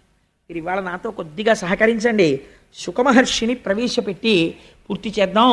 మహోత్కృష్టమైనటువంటి స్థితి. ఇవాళ శుకమహర్షి వస్తే మన జీవితం ధన్యమైపోతుంది. నేను శుకుల్ని ప్రవేశపెట్టాలని ప్రయత్నం చేస్తున్నాను. ఆశ్రమానికి వచ్చి ఏడుస్తున్నాడు తండ్రి ముందు పడి. తండ్రికి బాహ్యస్మృతి వచ్చింది. అడిగాడు, ఎక్కువ సమయం తీసుకోనమ్మా, ఒక్క 10 నిమిషాలు, సాధ్యమైనంత సంక్షిప్తంగా చెప్పే ప్రయత్నం చేస్తాను. ఆయన అన్నాడు, ఎందుకు ఏడుస్తున్నావు అన్నాడు. అంటే తండ్రి మీ కంఠమునందు మృత సర్పం ఉన్నది అన్నాడు. తీసి కింద పరేశాడు శమీకుడు. ఎవరు వేశారన్నాడు. నాకు తెలియదు, ఎవరో రాజు వేశాడు. ఆ రాజుని శపించాను నాన్నగారు, నేటికి 7వ రాజు చచ్చిపోవాలని అన్నాడు. వెంటనే మహర్షి అన్నారు, పాపంబు మనకింక ప్రాపించ మనకింక. ఎంత పని చేశావురా నువ్వు. చేసినటువంటి దుష్కర్మ వలన మనకి పాపము సంప్రాప్తించింది. ఎందుకో తెలుసా? రాజు నశించిన రాజ్యమందు నువ్వు రాజు మరణించాలని కోరుకున్నావు. రాజు చచ్చిపోతే కలిపురుషుడు ప్రవేశించని మనస్సులు అలా ఉంటాయి. అపకారి యందు కూడా ఔదార్యంతో ధర్మం మాట్లాడతాడు. మనకింక రాజు నశించిన రాజ్యమందు బలవంతుడగువాడు బలహీనుడగువాని పశు దార హయ సువర్ణాదులను అపహరించు. రాజు అంటే విష్ణు అంశ. విష్ణువు యొక్క అంశతో రాజు పరిపాలిస్తూ ఉంటాడు. నువ్వు రాజుని తొందరగా శపించేశావు. పరీక్షిత్తు వెళ్ళిపోతే ఇంకా మళ్ళీ మనకు అటువంటి పరిపాలకుడు ఎక్కడొస్తాడు? రాజు నశించిపోతే ఏమవుతుందో తెలుసా? బలహీనుడైనటువంటి వాణ్ణి బలవంతుడైనటువంటి వాడు వచ్చి మొత్తి ఏమెత్తుకుపోతాడో తెలుసా? వాడి పశువుల్ని ఎత్తుకుపోతాడు. దారా, ఆఖరికి ఇది యుక్తాయుక్తమా అని చూడకుండా వాడి భార్యని కూడా ఎత్తుకుపోతాడు. హయా, గుర్రాలను ఎత్తుకుపోతాడు. సువర్ణ, ఎత్తుకుపోవట్లేదండి. కారు పార్క్ చేస్తే ఎత్తుకుపోతారు, స్కూటర్ పార్క్ చేస్తే ఎత్తుకుపోతారు. కారు పార్కింగ్ ప్లేస్లో మీరు కారు పెట్టి అపార్ట్మెంట్లో పడుకుంటే టేప్ రికార్డర్ ఎత్తుకుపోతారు. హయం అంటే నాకు గుర్రాలు లేవు కదండి, కలిపురుషుడు రావనక్కర్లేదు. గుర్రాలంటే కారులే, వాహనం కదా. అందుకని హయ సువర్ణాదులను అపహరించు. బంగారం అనేటటువంటిది ప్రాణం మీదకి తెచ్చేస్తుంది. ఎక్కడ వరకు ఎందుకండి? ఒక పిచ్చి తల్లి బ్యాంక్ ఎంప్లాయీ ఒంటి మీద బంగారు నగలు వేసుకుని వెళ్ళడం ఆవిడ సంతోషం అంతే. ధర్మబద్ధంగా ఆర్జించుకున్నటువంటి 4 నగలు వేసుకుని బ్యాంకుకి వెళ్ళేది ఆవిడ. నేను ఆ మధ్య చదివాను ఇక్కడ రాజమండ్రి దగ్గరలో, ఒంటి మీద బంగారు నగల కోసమని ఒక పండగ నాడు ఆవిడ తల పట్టుకుని ఆటో రాడ్లకేసి కొట్టి చంపేసి నగలు ఎత్తుకుపోయి శవాన్ని తీసుకెళ్లి కాలవలో పారేశారు. కలిపురుషుడు ఉన్నాడు బంగారమునందు. చంపేలా మూలఘాతి, నాశన. వ్యాసుడు అబద్ధాలు చెప్పవలసిన అవసరం వ్యాసుడికి ఏముందండి? దాన్ని ఆంధ్రీకరించవలసిన అవసరం పోతన గారికి ఎక్కడుంది? మీకు అధర్మం కలిపురుష లక్షణం స్పష్టంగా కనపడుతూ ఉంటుంది. అందుచేత బలవంతుడగువాడు బలహీనుడగువాని పశు దార హయ సువర్ణాదులను అపహరించు. అక్కడతో అయిపోదు. జారాదులు సంచరింతురు. జారత్వం చేసేవాడు సిగ్గు లేకుండా చెప్పుకుంటాడు. అందరూ ఉంటూ ఉండగా 2వ భార్య దగ్గరికి ఎడతాడు, 3వ భార్య దగ్గరికి ఎడతాడు. నాకు 2 భార్యలని చెప్పుకుని దుష్ట సంగము వలన మంచివాడిని పాడు చేసేస్తాడు. కాబట్టి ఏమైపోతుంది? అదొక స్టేటస్ సింబల్ అయిపోయినా ఆశ్చర్యం లేని రోజు వచ్చేస్తుంది. కాబట్టి ఎటువంటి స్థితికి వెళ్ళిపోతారు అంటే జార చోరాదులు సంచరింతురు, ప్రజలకు అన్యోన్య కలహంబుల తిశయిల్లు. నిష్కారణంగా ప్రజలు దెబ్బలాడుకోవడం మొదలెడతారు, పైన అదుపు చేసేవాళ్ళు లేడు అన్న ధైర్యంతో. కాబట్టి ప్రజలకు అన్యోన్య కలహంబులని అతిశయిల్లు, వైదికంబయ్యున్న వర్ణాశ్రమాచార ధర్మమెల్లయు కూడా తప్పిపోవు. వేదము చెప్పినట్టుగా ఇంతకాలం ఉన్నటువంటి ధర్మం అంతా తప్పిపోతుంది. తప్పిపోగానే ప్రజలు పురుషార్థములలో మొదటి దాన్ని వదిలేస్తారు, ధర్మాన్ని వదిలేసి లోకులిక మీద అర్ధ కామంబులందు సంచరింప. ప్రతి వాడికి డబ్బు కామం, డబ్బు కామం, డబ్బు కామం, ఈ రెండింటిలో తిరగడం మొదలు పెడతాడు. మొదలు పెడితే ధరణి నెల్ల వర్ణాశ్రమాచార ధర్మంబులెల్ల లుప్తమైపోవు. ఎక్కడా వర్ణాశ్రమాచారాలు అనేటటువంటి ఉండవు. మర్కట సారమేయ కులము మేరపుత్ర, కుక్కకి కోతికి కొడుకుట్టినట్టు అయిపోతుందిరా సమాజం. అలా అయిపోతుంది, భ్రష్టం అయిపోతుంది. ఎంత పని చేశావురా, పరీక్షిత్తుని కొట్టి సమాజాన్ని ఇన్ని ప్రమాదాలు తేవడానికే కలి నీ చేత ఇలాంటి శాపం ఇప్పించాడు. నువ్వు క్రోధమునకు వశుడవైపోయావు, ఎటువంటి శాపం ఇచ్చేసావురా, ఎంత పొరపాటు చేసేసావు అన్నాడు. కానీ పరీక్షిత్తుకు అందిపోయింది ఈ వార్త. మహానుభావుడు ఇంక నేటికి 7వ రోజున ఎలాగో శరీరం విడిచిపెట్టేస్తానని, ప్రాయోపవేశం చేస్తానని గంగ ఒడ్డుకెళ్ళి ఆ తూర్పు దిక్కుకి కొసలుండేటట్టుగా దర్భలు పరుచుకుని ప్రాయోపవేశం చేసి ఈశ్వరుడి యందు మనస్సును నిలబెట్టి ఒక మాట అంటాడు. ఎందుకు గంగ ఒడ్డుకి వెళ్ళడం అంటే, అమ్మా అని పిలిచిన నిన్ను పొమ్మా అని ముక్తి కడకు బుత్తువట, లెమ్మా నీ రూపముతో రమ్మా నాకెదురంగ గంగ రమ్యతరంగా అంటాడు. ఎంత గొప్ప పద్యం అంటే నిజంగా పోతన గారికే చెల్లింది గంగ మీద పద్యం రాయడం. అమ్మా అని పిలిచిన నిన్ను ఎవరైనా నీ దగ్గరికి వచ్చి అమ్మా గంగమ్మ అంటేట ఎంత అనుగ్రహిస్తావో తెలుసా, పొమ్మా అని ముక్తి కడకు బుత్తువట. ఇది గంగా స్నానానికి గొప్పతనం. పోరా, ఇది తప్పులు చేస్తే తీసేసాను నీ పాపాలు, పో మోక్షానికి అని పంపించేస్తావుట. అమ్మా నాకు టైం అయిపోయిందమ్మా, శాపం పొందేశాను, లెమ్మా నీ రూపముతో, అమ్మా ఒక్కసారి నాకు దర్శనం ఇవ్వా, లెమ్మా నీ రూపముతో, రమ్మా నాకెదురంగ గంగ రమ్యతరంగా, ఈ తరంగములతో వచ్చి నీలో నన్ను కలిపేసుకోమ్మా అని గంగ ఒడ్డున ప్రాయోపవేశం చేశాడు.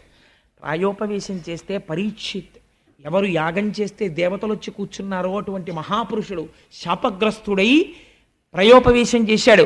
ఇప్పుడు ఈ సన్నివేశం చూడడానికి ఎవరు వచ్చారో తెలుసా అండి? గౌతముడు, అగస్త్యుడు, విశ్వామిత్రుడు, వశిష్ఠుడు మొదలైనటువంటి ఋషులందరూ వచ్చేశారు. ఎందుకు ఇది చూడడం? వాళ్ళకైనా సరదాగా ప్రాయోపవేశం చేసి చచ్చిపోతుంటే చూడడం కాదు. పరీక్షిత్ నిర్గమించగానే కలి విజృంభణం ఎలా ప్రారంభమవుతుందో చూస్తున్నారు. ఇంకా ఎంత ఆశ్చర్యం రా! నిన్నటి దాకా స్థానం లేని కలి బంగారం ఇవ్వగానే కొట్టేశాడంతే, మొత్తం ఆక్రమించేస్తున్నాడు. ప్రారంభమైపోయింది రాజ్యంలో ఎక్కడ చూసినా. ఈ ఆశ్చర్యాన్ని చూడడానికి ఈశ్వర శాసనం ఎలా ఉంటుందో, ఉత్తర క్షణంలో ఎలా మారిపోతోందో లోకం, పరీక్షిత్ వెళ్ళిపోతున్నాడని, ఇంతటి ధర్మమూర్తి నిర్గమించేస్తున్నాడు అని చూడడానికి అందరూ వచ్చి కూర్చున్నారు. అందరినీ అడుగుతున్నాడు, ఏం చెయ్యని ఇంకా ఈ 7 రోజులు నేను ఏం చేస్తే మోక్షం పొందుతానని. ఆ ఆర్తి ఉన్నవాడు ఇంతటి పని చేసేసాడు. ఎంత చిత్రం చూడండి! ఇంత ధర్మం ఉన్నవాడు ఇంత అధర్మమైన పని చేసేయడమా? కలికి ఇంత అవకాశం ఇస్తే అంత ప్రమాదాన్ని తెచ్చేశాడు. ఇది వాళ్ళందరూ చూడ్డానికి వచ్చిన ఆశ్చర్యం. కాలోహి దురతిక్రమ, అతిక్రమించలేకపోతున్నారు. ఏమీ ఈ చిత్రం! ఇంతటి స్థితిలో కూడా ఈశ్వర పాదములు పట్టుకున్నవాడు మాత్రం చెక్కు చెదరట్లేదు. ఇది చూడ్డానికి వచ్చి వాళ్ళందరూ నిలబడ్డారు. నిలబడితే అక్కడికి ఒక ఆయన వచ్చాడు. 16 సంవత్సరముల వయస్సు, మంచి యవ్వనంలో ఉన్నాడు. నల్లటి జుత్తు, ముఖం మీద చిందరవందరగా పడిపోయింది. ఒక కౌపీనం పెట్టుకుని ఉన్నాడు. చుట్టూ చిన్నపిల్లలందరూ చేరారు. వాళ్లతో హాస్యం ఆడుతున్నాడు. ఏమీ మాట లేదు, మంతి లేదు. నవ్వుతూ సూర్యుడు దిగి భూమండలం మీద నడుస్తున్నాడా అన్నట్టుగా, ఒకరు పిలవకపోయినా ఆవు పాలు పితికిన కన్నా కూడా నిలబడనటువంటి శుకుడు తనంత తాను నడిచి వచ్చి నిలబడితే ఆయన తేజస్సు చూసి పొంగిపోయి, కృష్ణ భగవానుణ్ణి మా వంశమంతా అర్చించినందుకు నేను వెళ్ళిపోతున్న సమయంలో మార్గం చూపించడానికి నాకు గురువుని పంపాడు కృష్ణ పరమాత్మ అని పొంగిపోయి అర్ఘ్యపాద్యాదులనిచ్చి శుకుడి కాళ్ళ మీద పడితే కదిలి వెళ్ళిపోవడం అలవాటున్న శుకుడు కూర్చున్నాడు. 7 రోజులు నీకు చెప్తా, ఏమిటి నీ బాధ చెప్పన్నాడు. శుకబ్రహ్మ వచ్చి కూర్చున్నారు. చాలు, ఇక్కడ వరకు విన్నా. ఇవాళ ఈ శుకబ్రహ్మ ప్రవేశం వింటే భానువారం విశేషించి మాఘమాసం. మాఘమాసంలో భానువారానికి ఒక విశిష్టత ఉన్నది. అందుకని ఇవాల్టి రోజున శుకుడు వచ్చేయాలని తాపత్రయపడ్డాను. ఆయన్ని తేవడం కోసం ఇంత ప్రయత్నం చేశాం. రేపటి రోజున స్వామివారి యొక్క అవతార విశేషాన్ని అసలు శుకుడు మాట్లాడతాడు. ఇంకా రేపటి నుంచి ఇంకా విందురు కానీ ఎలా ఉంటుందో శుకుడు మాట్లాడితే ఇక్కడి నుంచి ముడులు విప్పడం మొదలెడతాడు. ఎలా ఉంటే కలి ఏం చెయ్యలేడో, ఎలా ప్రవర్తించాలో, జీవితాన్ని ఎలా దిద్దుకోవాలో, ఈశ్వరుడు ఎలా వచ్చాడో, భక్తి అంటే ఏమిటో మాట్లాడడం మొదలు పెడతాడు. మనందరం సంతోషంగా రేపు 6:30 మళ్ళీ ప్రారంభం చేద్దాం. కృష్ణనామం చెప్పుకుని బయలుదేరదామమ్మా. వసుదేవసుతం దేవం కంసచాణూరమర్దనం దేవకీ పరమానందం కృష్ణం వందే జగద్గురుం అతసీ పుష్పసంకాశం హారనూపురశోభితం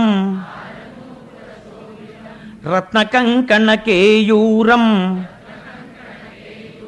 కృష్ణం వందే జగద్గురుం. 3 అయితే సత్యం కాబట్టి 3 సార్లు చెప్పేద్దాం ఏమ్మా. మందారగంధ సంయుక్తం చారుహాసం చతుర్భుజం బర్హిపించావచూడాంగం కృష్ణం వందే జగద్గురుం. సర్వం శ్రీ ఉమామహేశ్వర పరబ్రహ్మార్పణమస్తు. స్వస్తి.